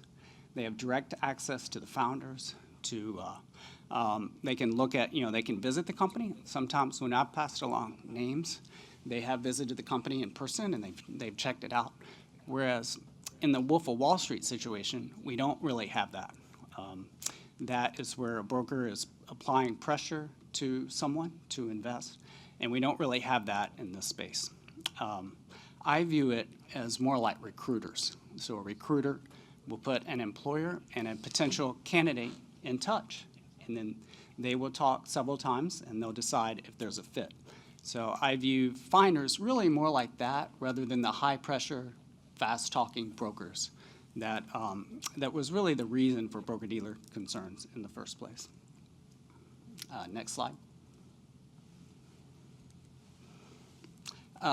If there were a finder exemption, I think it would result in several good things. I mean, one, I think it would improve the caliber of the finders, because right now you have people serving as finders who are comfortable operating outside of the law, which I feel is not a good thing.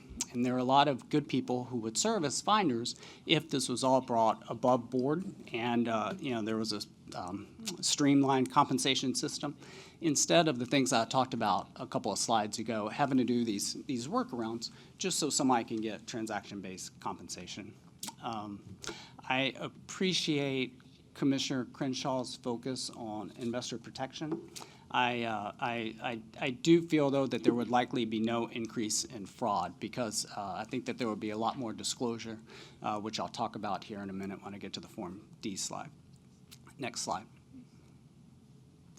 The 2020 proposal that was discussed, this slide makes it seem like I'm super negative on it, but I'm really not. I mean, this has been an issue, the finder issue has been an issue for many years, for decades. And any attention on this by the SEC is more than welcome. And so I think it was a step in the right direction. I just have an issue with a couple of things. Commissioner Atkins talked about no action letters that are under narrow circumstances, and of course he's talking about the Paul Anka no action letter, where he had no contact with the investors. So Paul Anka was raising for the Ottawa Senators, and the Ottawa Senators wanted to use Paul Anka to raise money, and Paul Anka basically agreed to hand over his Rolodex to the senators. And the senators would call people up and say, hey, Paul Anka gave me your contact info, and we're raising money as a potential investor in this. And that just never happens in reality. We never have the situation where somebody is just supplying contact information and they're just not involved, the finder not contacting the investor. When I tell people that that's all that's allowed, they think I'm kidding. They're like, what are you talking about? That's crazy. So I feel like the Tier 1 finder is really more of a waste of time than anything else, and it's really not worth it. And it really clouds the situation, because a lot of people who know about the Paul Anka no action letter just don't appreciate the fact that he had no contact with the investors. They believe that he made an introduction and then stepped back, and that was it. And a lot of people have told me that, hey, that's what it stands for. And I have to be honest, it was a couple of years before, when I first heard about the Paul Anka no action letter, and even though I read it, it was a year or two later that it really hit me that, hey, he really had no contact with these investors. And so I feel like the and it really just clouds the situation, the whole idea. So I think that the proposal, I think the tier one finder is just not necessary because it's such a special circumstance. And I even hear that in reality, no money was raised by through Paul Anka. Next, and heard a little bit from Gita and Joe about this, the determining the scope of prohibited activities. In my experience, it can be a little bit different. It can be a little bit difficult, sorry. Negotiating the terms of the offering. I will occasionally put companies and investors in touch. Not often, but I've done it maybe a dozen times in my career. And what often happens is I'll have a friend, like I have a buddy on the West Coast, a friend from law school who runs a VC fund. And he'll tell me, hey, we're looking to invest in early stage startups with a valuation of between 10 and 20 million. And then I'll go to some startup event and I'll meet someone who says, hey, I run a startup in the healthcare field. And I'll go, hey, I know somebody who might be interested in investing. Of course, their ears perk up. They start, flooding my inbox and blowing up my phone. And they'll say, hey, here's our materials, and I'll see on their valuation 25 million. And I'll say, well, I'm sorry, my friend, only invest in 10 to 20 million. Companies valued at that. And they'll say, well, maybe there's some wiggle room. We're okay with 20 million. Am I negotiating the terms of the offering for that? I would say not, but some people could say, yeah, hey, you brought them down from 25 to 20. Well, I didn't mean to, I was just ferrying messages along. Kind of same on participation and preparation of sales materials. The first thing that any investor is going to ask for is the deck. Hey, I know this company is raising money. Okay, send me their deck. Investors are busy. They're not immediately going to call the founders. I said that, hey, they have direct communications, but, they have, you can tell us how many inquiries you get a week. I'm sure it's a whole lot. So, you want to see the deck first before knowing it's worth your time to talk to someone. And it's going to reflect on me what the deck looks like. So I'm going to give it a look before I send it off to somebody, right? If you have some terrible looking deck, then the investor's going to be like, hey, who's Gary hanging out with? This looks horrible. If I see typos or if I see a chart that doesn't fit or some, crazy projections, I'm going to say, hey, maybe tone it down a little bit on the projections on 17, and you've got a typo on 12 and 13, and there's something wrong with your picture on 22. You need to look at that. And so, could I be preparing sales materials by reviewing it? Maybe.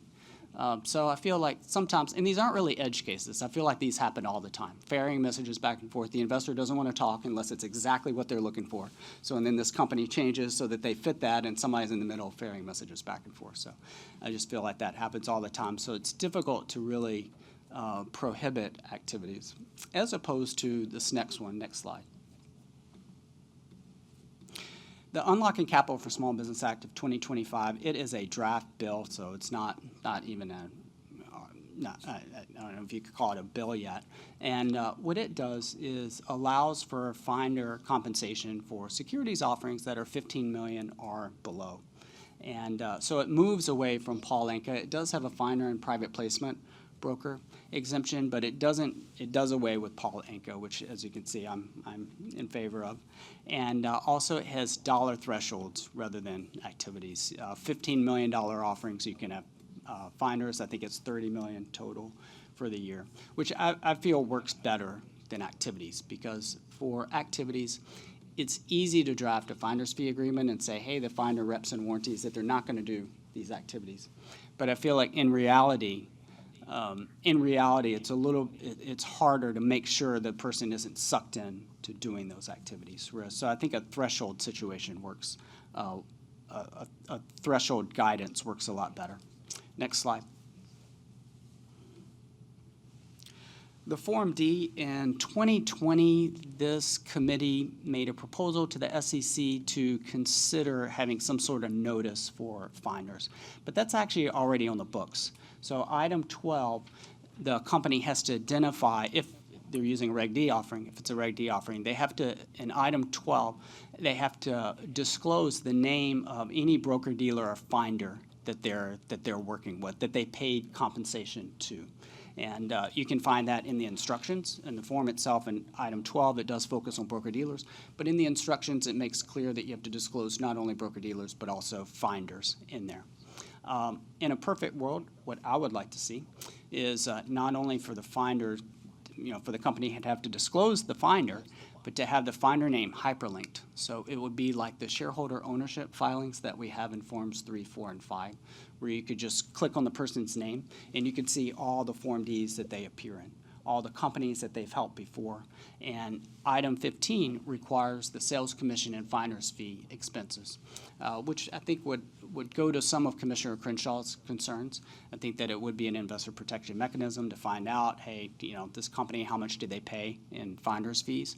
The amount is aggregated, so they don't have to have like a big spreadsheet with what they paid everyone, but I think that it would be a step in the right direction, and there wouldn't be any additional no new rules would have to be promulgated for that. That's an existing thing that as soon as we had the finder exemption, these things would kick in and you get a lot more disclosure in the Form D. And next slide. Briefly about state preemption. Everybody's always going to be most people are going to be in favor of federal law preempting the state law in this area so that they can only deal with one set of rules and not 50. But in my mind, I'm a fan of federalism. I'm used to looking at New York laws in addition to federal law. So I believe that there could still be a role for the states here. California, Michigan, and Texas are among the states that have finder fee laws on the books. What's difficult now is figuring out when those apply.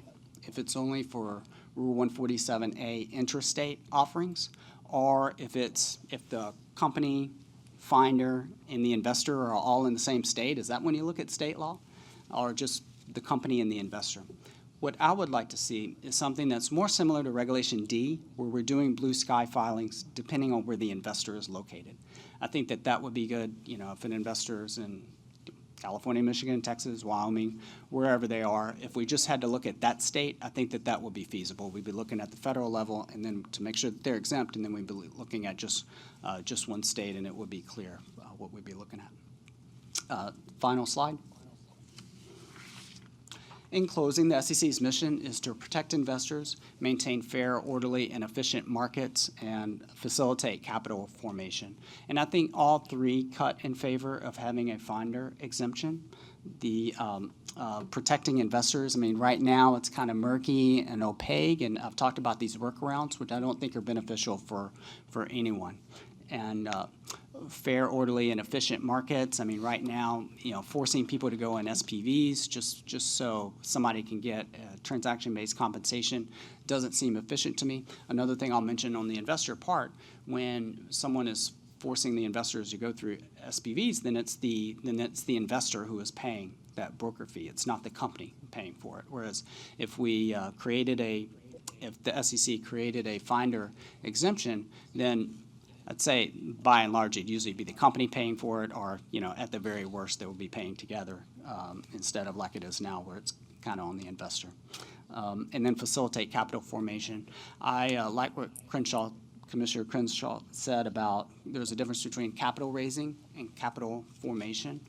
A lot of people might clutch their pearls when I say this, but one thing that could be done is allowing transaction-based compensation just in equity of the company.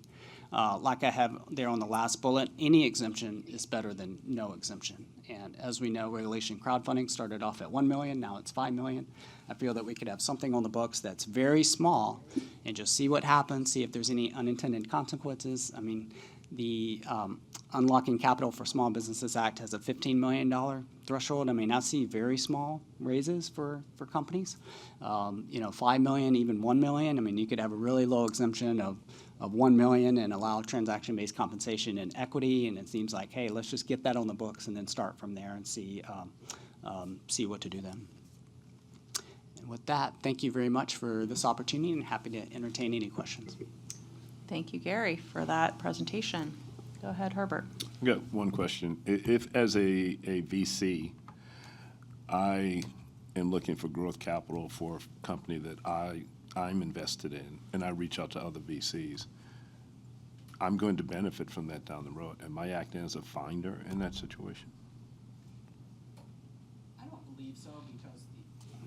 I don't believe so because you're not getting direct transaction-based compensation. You're going to benefit because the company is going to presumably grow. They're going to get more money. They're going to be able to, purchase more assets and the like.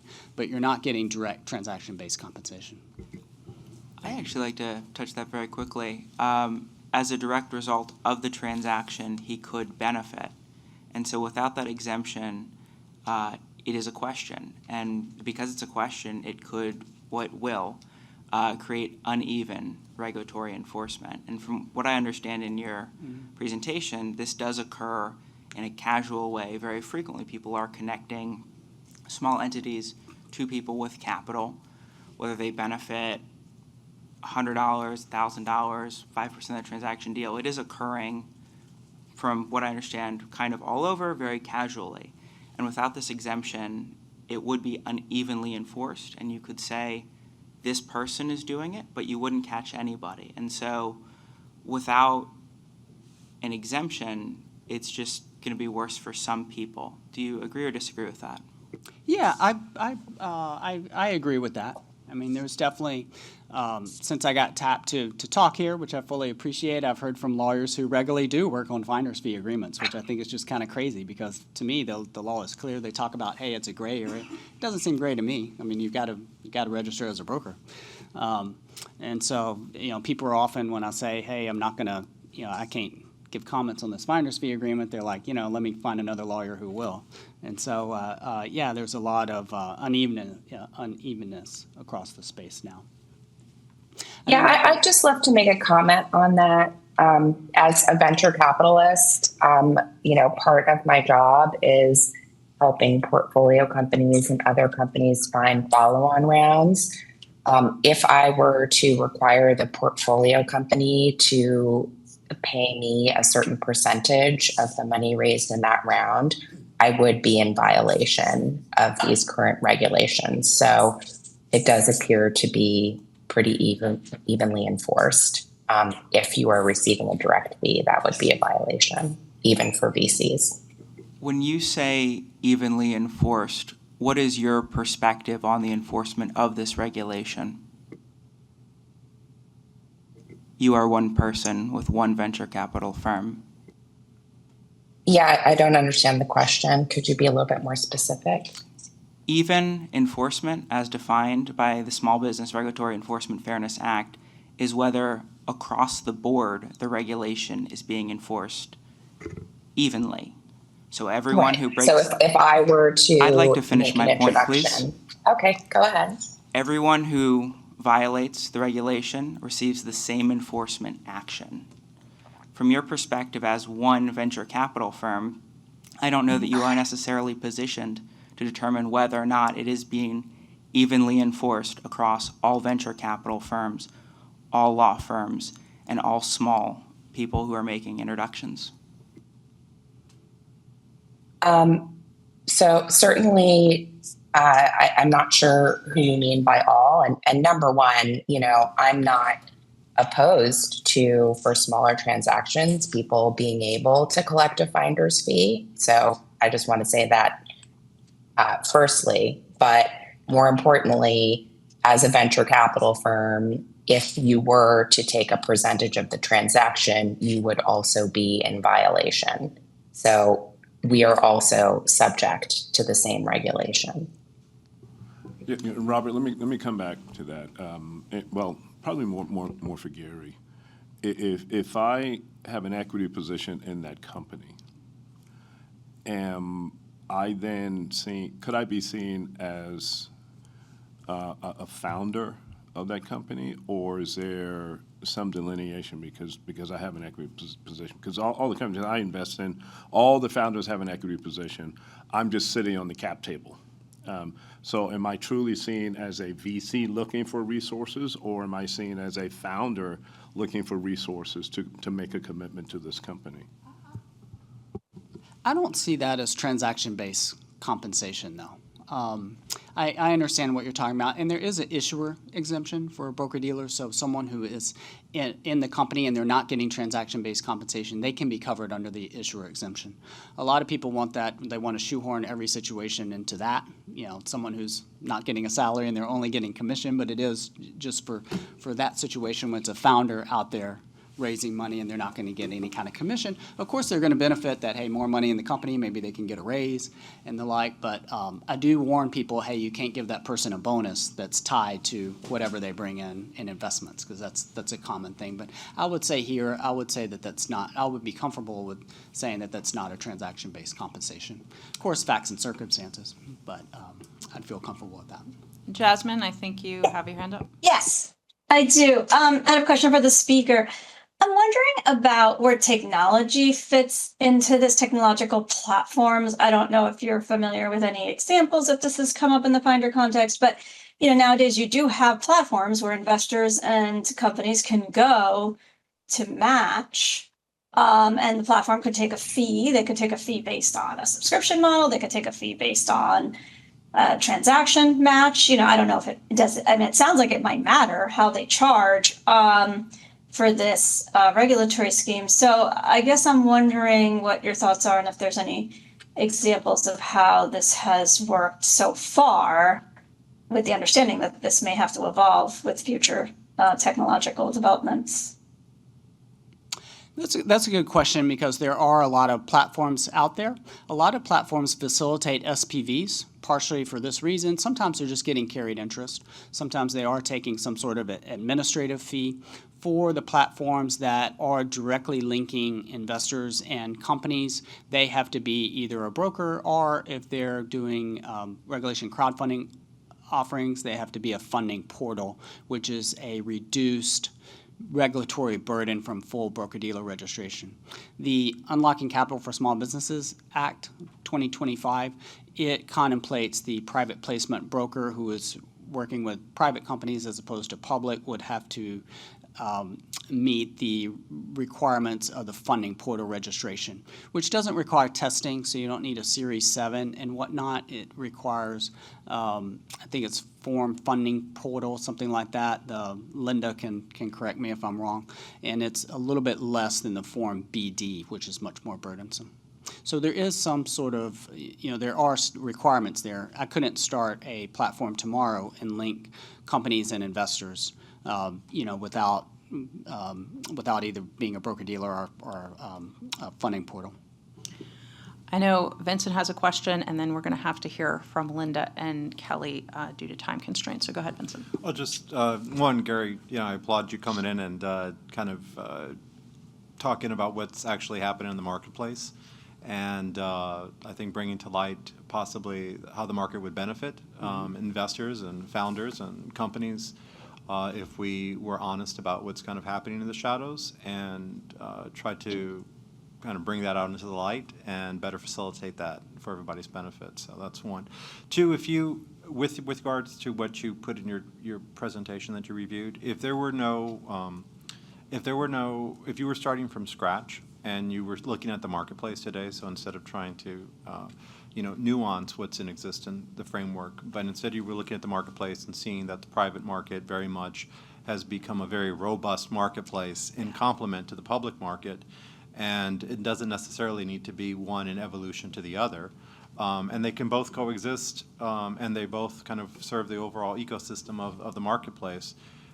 How would you, I mean, it might be something that, I don't know if you've put it together, if you have, or if there's a reference point, but if you were starting from scratch and taking into account where the market is today and where you see it going, what would be best for the marketplace, for the private marketplace to best facilitate its growth to the benefit of investors and also to founders and startups? That's a good question, Vincent. I would say that a couple of things. I mean, one, all the investors need to be accredited investors. There are some ways, Rule 504 and some other ways, intrastate offerings where you could have non-accredited investors, so you should have some system in place where the investors have to be not only accredited but also sophisticated. So you don't want a situation where it's like, someone trying to sell things to my dad. You know, my dad was asking me the other day, he got one of those things, the Massachusetts fee toll things, and he was wondering how he could sign up to send somebody money via AMX through one of those phishing things. I was horrified. So I would want it where there's some sort of, you know, guardrails, I guess, Commissioner Krenshaw. And also, one of the states, I believe it's Michigan, has a laundry list of things that it wants finders that it wants disclosed in the agreement between finders and companies, and it's reasonable things. Hey, the trend, you know, the amount that the finder is getting, you know, the identity of the company, and all these things, which I think is only good. So if there were, you know, a short list of things that were required in the agreement. I mean, having a written agreement between the two, obviously, as a lawyer, I'm going to be in favor of that, right? I'm hoping that some lawyers drafting it, maybe me. So those are the things that come to mind. And then what I said about the Form D. It's been said a few times before that the Form D isn't fully utilized because, you know, there's not much information there, and you have these enormous unicorns. So I think that there is a place for the finders to be disclosed in the Form D, like I said. And, you know, my ideal scenario is that hyperlink where I could click on there and I could see, because if some finder is telling me, hey, I never do this, but this is such a great company that I really want to help the company out, and then I click there and, you know, 60 Form Ds, their name appears, you know, that would be relevant information. On the flip side, if somebody says, hey, I really know about putting companies together, and their name never appears, then that would be relevant information as well. Thank you, Gary. And I do see your hand up, Erica, but we have to move on right now to Linda, and then we'll come back to you, Erica. I was wondering if I could just say one thing. I apologize, Linda, but there was a question before about what happens if there's not a registered broker-dealer. I believe that was you. The investor gets a rescission right. So it's like a put. Okay, thank you. All right, Linda. I want to speak today about the value finders can add in the search for capital and how finders could be regulated in a way that makes economic sense for them while providing a greater level of investor protection.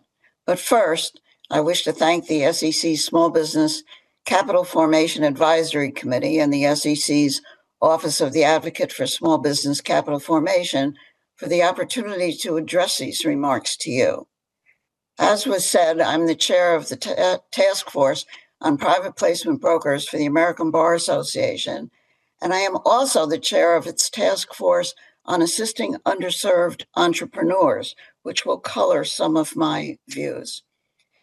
I want to point out that the views that I express today are my own and those of individual members of those task forces, and do not necessarily represent the official views of the ABA or any of its officers. The Task Force on Private Placement Brokers was established in the late 90s to address the lack of regulatory clarity around finders, and in 2005, the task force published its report on the subject. In 2006, at the SEC's request, we submitted proposed regulations for finders. Nothing really resulted from that. We worked with the SEC on a no-action letter request for an exemption for finders operating as business brokers. That relief was granted in February 2014 and codified by subsequent congressional action. We've responded to queries from members of Congress regarding draft finder legislation. This has gone on for years. Responded to then Chairman Clayton's request for comments on specific issues related to exemptive relief for finders, the 2020 request, and most recently commented on FINRA's query in their Regulatory Notice 2506 regarding regulation of finders. I am here today in this long-running saga to suggest points to consider in providing relief to finders while enhancing investor protection and the ability of regulators to review their activities. What's wrong with the current status? Not all finders are model citizens, and some, as in the Rainieri case, have been barred from the industry, subjecting that fund to sanctions and adverse publicity. When companies that have used finders fail, aggrieved investors may complain and regulators occasionally jump into the fray. Currently, transactions involving unregistered finders are subject to rescission under Section 29B of the Exchange Act. basically giving the investors a free put for the duration of the statute of limitations, giving the issuer a reason not to pay the agreed upon fee to the finder, and providing a basis for a regulatory enforcement action. In addition, in one case, a company canceled its planned IPO because a portion of its capital had been raised by an unregistered finder, and in light of the possibility of rescission of those investments, the accountants could not certify its financials. On the other hand, in SEC v. Kramer, a federal court in Florida found for the defendant finder, and a few no-action letters have been issued by the SEC that have permitted finder activity. Why, some wonder, don't finders just register as brokers? Registering and operating a brokerage firm, hiring compliance, AML, and financial operations principals, engaging a PCAOB accounting firm, and filing financial reports with regulators evidencing compliance with net capital requirements are very burdensome expenses for someone who engages only occasionally in helping an entrepreneur raise capital. Added to that is the reluctance of regulators to expend a substantial portion of their budget to review the activities of potentially thousands of new brokerage firms that bring little in the way of fees to support those regulatory efforts and expenses. Investor protection. What if there's financial fraud, cry the naysayers? Anti-fraud statutes are on the books federally and in every U.S. jurisdiction. But regulators generally only get involved when investors complain that they have lost money in a failed company and a finder was involved. Even then, tens of thousands of whistleblower complaints are not subject to fulsome investigation due to staffing issues. And sadly, in my own experience, even when regulators do get involved, sometimes they give relief only to a few of the most egregiously harmed investors, the lowest hanging fruit. Regulators are not proactively looking for unregistered finders, although my simple internet searches in a variety of states revealed hundreds, if not thousands, of persons and companies offering to help raise capital in every jurisdiction. Smaller broker-dealers also cry foul. We obey the law, why shouldn't the finders? However, many broker-dealers and investment banks of all sizes view small raises for startups and struggling companies as just not worth it, because the transaction-based compensation on a smaller deal doesn't cover their costs and salary structure. This leaves smaller companies, even relatively mature ones, with few options to choose from in selecting among registered broker-dealers. And often the lack of assistance from registered broker-dealers is coupled with the company's lack of experience in capital market transactions and a real need for investment banking advice that could make the difference in the type of deal they would be able to secure and negotiate for themselves. As was said earlier, many communities do not have broker-dealers engaged in capital formation. The universe of unregistered advisors/finders tends to have a lower cost structure, but often has a plethora of experience to offer, as well as ties to the local community.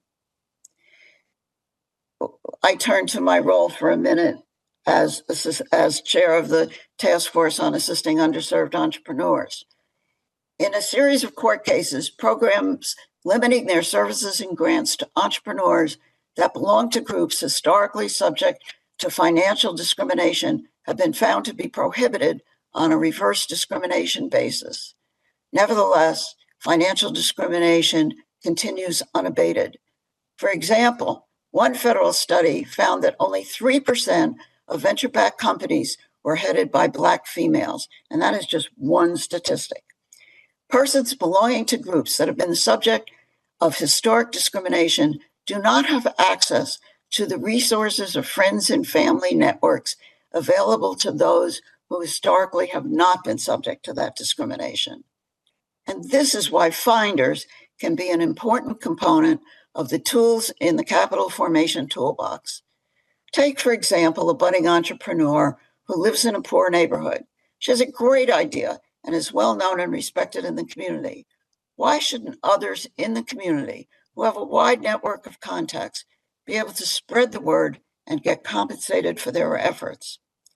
We know and promote that our budding entrepreneur would be well advised to seek assistance in developing a business plan and budget, learning how to maintain financial records, obtain necessary permits, leases, and the like, and become legally organized. The SEC's Office for Small Business Capital Formation has done a wonderful job in compiling a list of resources available throughout the country. But more is needed, and our hope is that accounting, legal, and business professionals will donate their time to these efforts. One such lawyer told me that some of his pro bono startup clients have become million-dollar businesses that continue to use his services on a paying basis. I hope that I've begun to persuade you that finders can be a value add and are not just shysters promoting fraudulent deals. Now I will highlight some of our suggestions on how to regulate finders. We note that finders involved in certain sales of securities involving the change of control of a business have already obtained relief from registration. The FCC has been said several times could consider two different classes of finders. The first tier could consist of persons and entities that limit their activity to merely introducing an issuer to a buyer of that issuer's securities, which should and can involve contact. Otherwise, it's useless. This class of finders should not be considered brokers under Section 3A4 of the Exchange Act, but to avail themselves of this relief, they could be prohibited from being bad actors and from taking possession of funds or securities, and could be required to disclose their interest in the issuer as well as their compensation, whether cash or securities. Class 2 finders could be defined as persons and entities that are permitted to engage in more than mere introductions, such as participating in meetings, but who are not subject to the full panoply of requirements imposed on broker-dealers. They should be subject to the same requirements as Class 1 finders. Consider, however, not subjecting them to the net capital rule and its attendant books and records and reporting requirements. Instead, and more effectively, they could be required to purchase an appropriately sized fidelity bond. A $25,000 fidelity bond would provide a far greater fund for defrauded investors than being in a pool of creditors of a so-called nickel broker. Limits could be set on the extent of their activities, such as those set forth in the Unlocking Capital for Small Businesses Act of 2000, pick your date, now 2025. I just want to differ from Gary in one respect.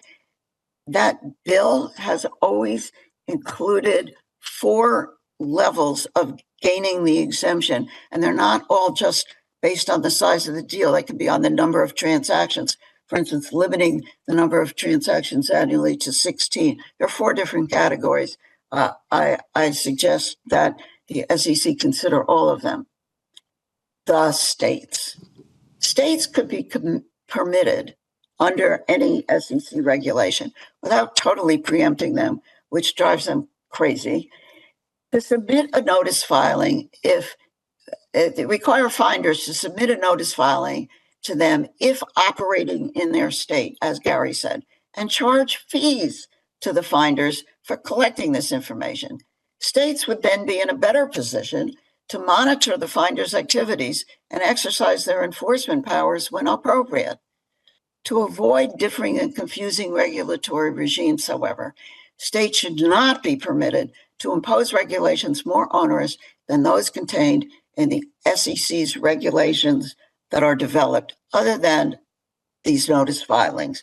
There's nothing to say that all states have to charge $200. They can charge any amount they want.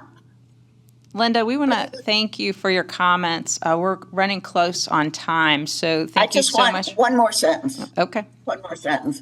Regulatory clarity is long overdue. We'd be happy to work with the SEC on the formulation of proposed regulation to bring finders under the tent, allay the concerns of other regulators, and enhance investor protection. Thank you so much. Appreciate that. We're going to hold questions for right now and go right over to hear from Kelly Arena. Hi, everyone, and thank you.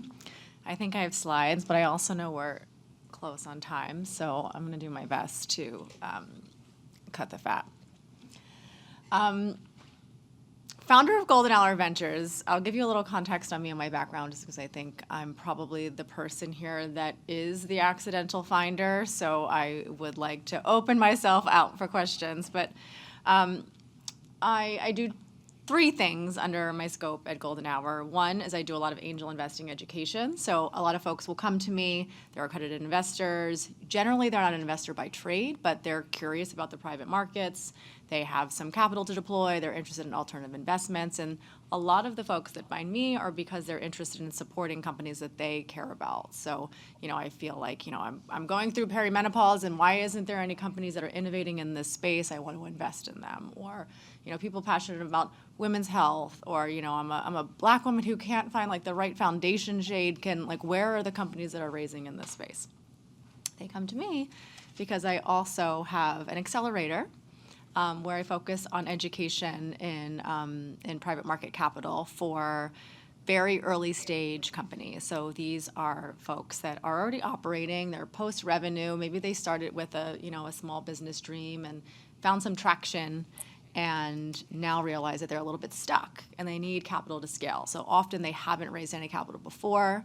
Frequently, our folks don't have a very big friends and family network. So I call this the rich uncle method of fundraising, where you hit up that uncle, I need $100,000 to really get this idea off the ground. So, those folks in particular I care deeply about, and connecting them to the right capital source, whether it be non-dilutive capital like debt or grants, or the investor landscape, which could be either early stage venture or angels. And my friend, if you wouldn't mind advancing slides that I've neglected. That's my very serious headshot. You're welcome, y'all. Okay, so again, where I sit in the funder ecosystem, the accelerator, angel education, and then I also am a capital deployer in the way of SPVs. So Gary touched on these generally, but again, I found myself to be an accidental finder, definitely not a broker-dealer in a fake mustache, but having this network of angel investors who I've found over the years, who have come to me for education and access to deal flow, with this ecosystem of early stage founders in the accelerator. And then, I have this huge network of venture capital firms too that will come to me what are you seeing out there? We're looking for early stage deal flow, we're looking for the next great founder, and because of the accelerator, I have this network of VC funds. So naturally, I sit at this place where, VCs know that I have access to deal flow, angels know I have access to deal flow, and then founders know that I have access to investors. So of course I'm a finder. I never set out to be one, but that's where I sit. So I really want to speak to that landscape of the folks who never set out to be finders. They don't necessarily make their living out of placing these communities together, but they do it because they're real community builders and they just live at this intersection. So I'm making warm intros all of the time. Generally not compensated for them, but I'm approached by founders all the time that are saying could you give me more attention? I feel like if you sat down and you really understood my deal, you could understand what investors in your ecosystem would be the right fit, what venture funds would care about this, and I would love to pay you in recompense for that effort. Generally, because I'm familiar with the regulation around it, I'm like, well, no, it's kind of not what I do. In some cases, though, I will form SPVs around a deal that I particularly believe in, that I've done deep diligence, and then I'll open up a vehicle, I'll market that to my network of angel investors, I will charge it 2 and 20, and then it's protected under the special purpose vehicle and all of the disclosures and blue sky filings that come with that. So that is, I would say, the go-to workaround for people who have the capabilities to actually move real capital. And I do that to the scale of $250,000 to $500,000 per deal. So I'm not I'm not moving millions and millions and millions, and I'm certainly not getting rich off of SPVs. But the point is, I get really cool people who wouldn't necessarily have access to these deals, but can make huge impact to these founders, like onto cap tables, and a lot of them might be venture backed as well. Next slide, please. So Linda touched on this, so I won't read you a bunch of statistics, but the point is this is not an efficient market. The private markets are not efficient. There's huge barriers between the way capital flows in this market. So less than 2% of venture capital goes to women-founded companies. I'm sure you're all familiar with this statistic. You had any kind of intersectionality between race, it's dire, right? So like less than 1% of VCs going to Black women, Latinx women. It's just not happening. And so like, why is that? I mean, I could spend another 15 minutes on that, but I won't. But really, the traditional VC investor, the traditional angel investor, like looks one way. They apply their bias to how they select deals. So for me, it's really important to engage a different sector of investor, people who may not be connected with the private markets traditionally, but they want to be because they care about impact. So that is a huge part of this ecosystem that I think finders help grease.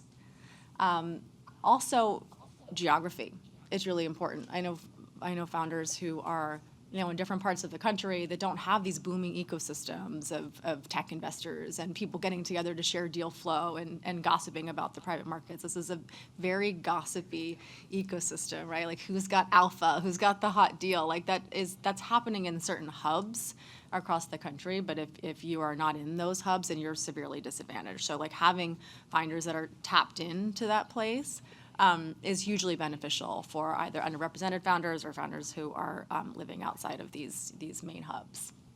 Next slide, please. Okay, so my humble opinion on why regulation should be calibrated here, and I say calibrated because it's happening anyway. So this is where I think regulation can be really beneficial. There's this huge gray area where people are often acting outside of the framework of the law, but don't know that they are, for one. So that's problematic in many ways. Two, I think it helps to have some sort of incentive structure to be able to, for someone to be able to use the power that they have, which is their own communities, their own spheres of influence and superpowers, to connect the dots when helpful. And if there's financial upside, then I just think we amplify the power and the impact of that. I had a really important third thought. Right. Just there is a really meaningful difference between Wall Street broker-dealers and people who are, in the market to sell these deals than people like me. And there's so many people like me, even in my community, that just have these networks. They could easily connect the dots, but they're kind of unsure about how to go about it in a way that makes sense. You talked about equity compensation. I see that happening a lot. Folks are like, hey, bring in a little bit of capital, I'll give you some advisor shares, or just I'll give you some advisor shares just to be involved in the fundraising process and just tell me what you see in the marketplace. There's, it's the private markets, by definition, aren't transparent. Right? It's not transparent how capital moves. You don't necessarily have to disclose your cap table. So having people that are just tapped into the knowledge of how the private market works is hugely beneficial to founders. Next slide, please. So I'm in agreement with a lot of your points. I don't know that the activity is as problematic as the dollar threshold. If you're making your full living by connecting these dots, by moving capital, then there should be some, regulatory framework in place.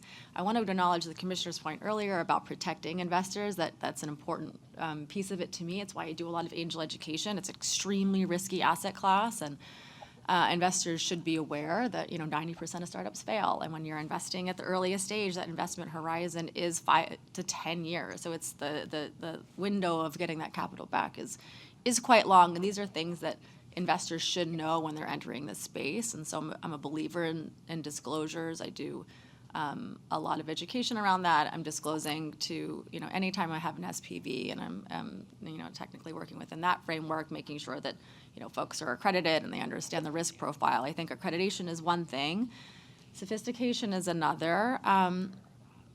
But I also have big thoughts on accreditation. But no one needs to be accredited to buy a Chanel bag, but also I have folks that come to me that are really desperate to support a company that they believe in, but they can't because they're not accredited. But again, maybe invite me back another day. But really, I think that having some clearly defined rules within this gray area would just kind of take some of the anxiety and question mark out of this activity that's happening anyway.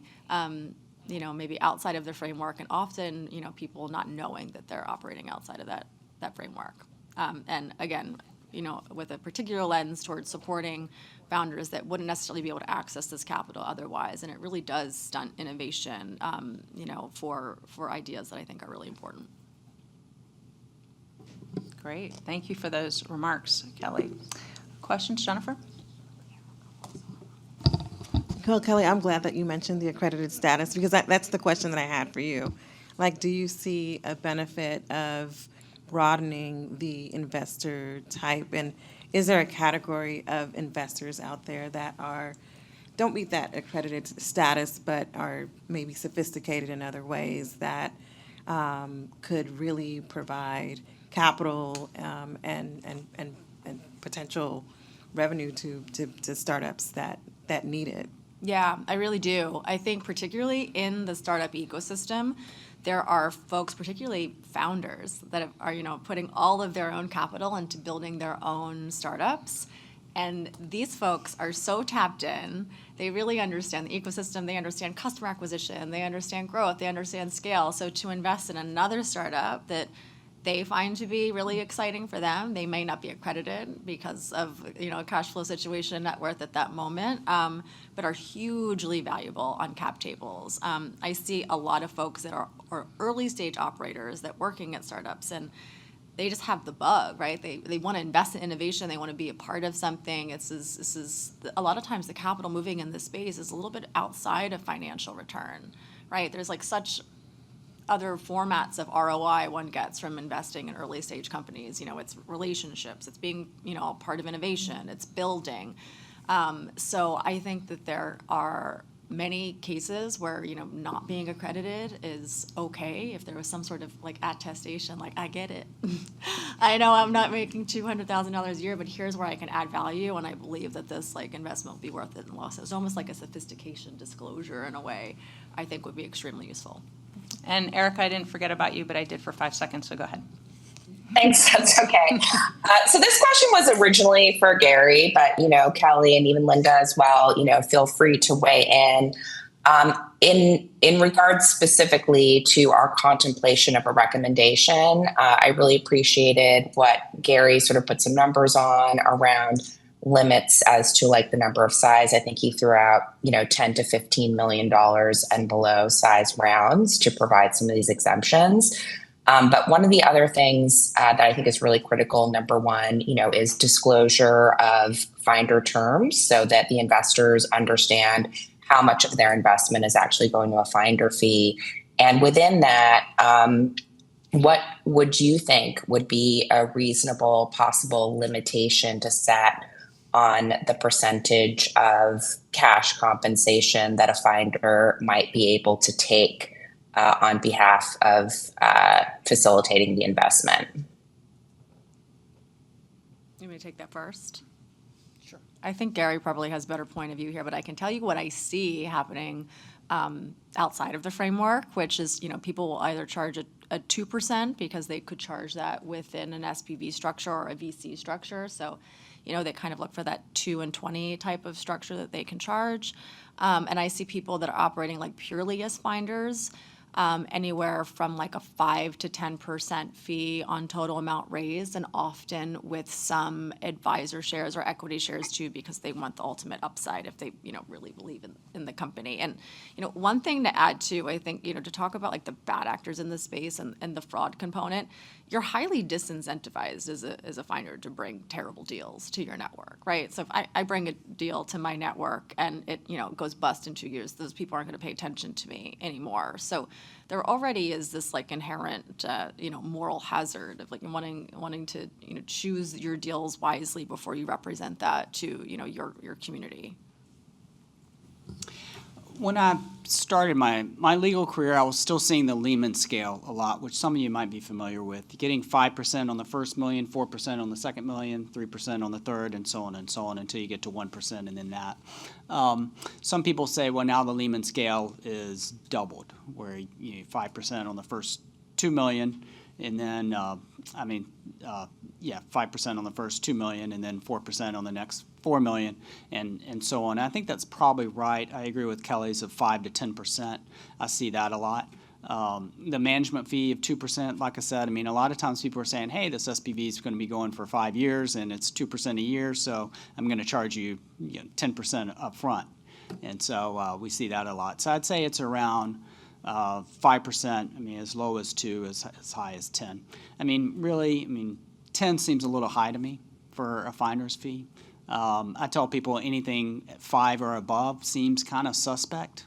Under that, maybe we can say that's, management fee or whatnot. When you start getting 5 and above, that looks like a broker commission. I'd like to go back to one of Kelly's. Thank you. I'd like to go back to one of Kelly's slides. Could we pull one up? Would that be possible? The slide on areas of concentration for investment?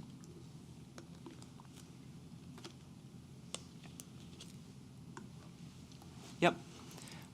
So in your opinion, with your experience in this field as well as your expertise, going off of that slide, would you say adding this exemption would unleash innovation in economically underdeveloped areas?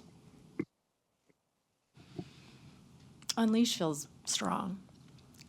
But I would say that any additional regulation certainly hampers the ability for, connectors to make connection, yes. But what I really see is this happening anyway, right? I think that's the thing I want to emphasize, that this is happening anyway, not because there's so many people who are dying to be finders, because this is how communities work. This is how relationships work. This is a very much relationship-based way of moving capital. It looks very different than the public markets, right? So, in the accelerator, we talk to founders all the time, and the biggest thing we advise them to do is to start growing their network, because their network is their net worth. So, what's the fastest way to do that is to connect to people who are finders, who can kind of bridge those gaps for you, make those warm intros for you. A warm intro is, you're so much more likely to be responded to if someone's making that connection for you than if you're just cold blasting people who identify on LinkedIn as an angel investor or an early stage VC fund. Yeah, so I had a couple questions. So I'm curious, Kelly, for context, so I lead Together International. It's the largest accelerator for founders with disabilities. And just for context, I'm curious, Gary, you mentioned kind of problematic issues on finder's fee and finder structures. And Kelly, you kind of the opposite, right? Like a vehicle that's working. So I kind of gathered from both of your remarks kind of how to go about it, but I'm wondering, for clarity purposes, what is the distinction between your points of views and where does it intersect? I think that would be useful. And second, Gary, I'm curious, you mentioned that a lot of folks are using finder's fee structures perhaps inappropriately, right? And so what are the penalties or challenges both for the investor but also for the entrepreneur? I'll take the first one first. I mean, we can talk about special purpose vehicles because that's a big one. As I said, if somebody secures a certain allocation in a company, 1 or 2 million, and they don't have 1 or 2 million, but they're going to open it up and charge economics on it, charge the 2 and 20, that seems okay to me. What I kind of view as against the idea of a fair, orderly, and efficient market is sort of the unnecessary SPVs when there are only one or two LPs in there. And my specific issue is that ties the finder and the investor together for a long time until there's a liquidity event, which could be years and years and years away. Also, an SPV, as with any fund, there's typically going to be a Form ADV filing requirement. A lot of times the finder who's a manager of an SPV, they don't want to do a Form ADV, or they'll just do the initial one and they won't do the annual renewals. So you have a situation with, okay, you didn't violate the broker-dealer rules, but you did violate the, generally your state investment advisor rules. So I think that it would just be a lot cleaner and more efficient and orderly, just get what they're supposed to get, a finder's fee, and then move on. Now, a finder's fee, you're just getting the percentage, you're not getting the upside on the carried interest, so I understand that. But I think a lot of finders would just prefer, hey, go ahead and get the compensation, and then you don't have to deal with having an SPV structure and keeping that going kind of for forever and ever. Do you want to go ahead and comment on the SPV part, or should go ahead and handle the, and then the, okay. And then the second question was about finder fee abuses. Was that it? The distinction, right, between what you guys were, between the different approaches, and then what are the consequences both for the investor and the entrepreneur when there's violations of that? Well, when there's violations, the investor has a rescission right. They don't always exercise that. I mean, you don't have you don't have a lot of people suing in this space, but you have angry letters going back and forth, and I've definitely seen people latch on. I can't say it happens a lot, but people do, some investors, legal counsel does figure out that there was somebody involved, and then they'll get an angry letter demanding rescission, which people are only going to exercise if they lost their money, right? Nobody's going to want rescission if it's a good deal. So usually it's when the company's broke anyway, and it just creates, creates kind of a headache for everyone. Linda, you have a comment? I think you're on mute. We can't hear you. I just want to touch for a moment on the issue of accredited investors, because part of my heart lies with community investing. I think that there's a way that unaccredited investors can invest safely in these startups, and I think we can overlay the limitations found in Reg crowdfunding, in Reg CF, to allow them to get in. This really responds to Jennifer's question earlier. That's how they can get in, limit how much they can put in.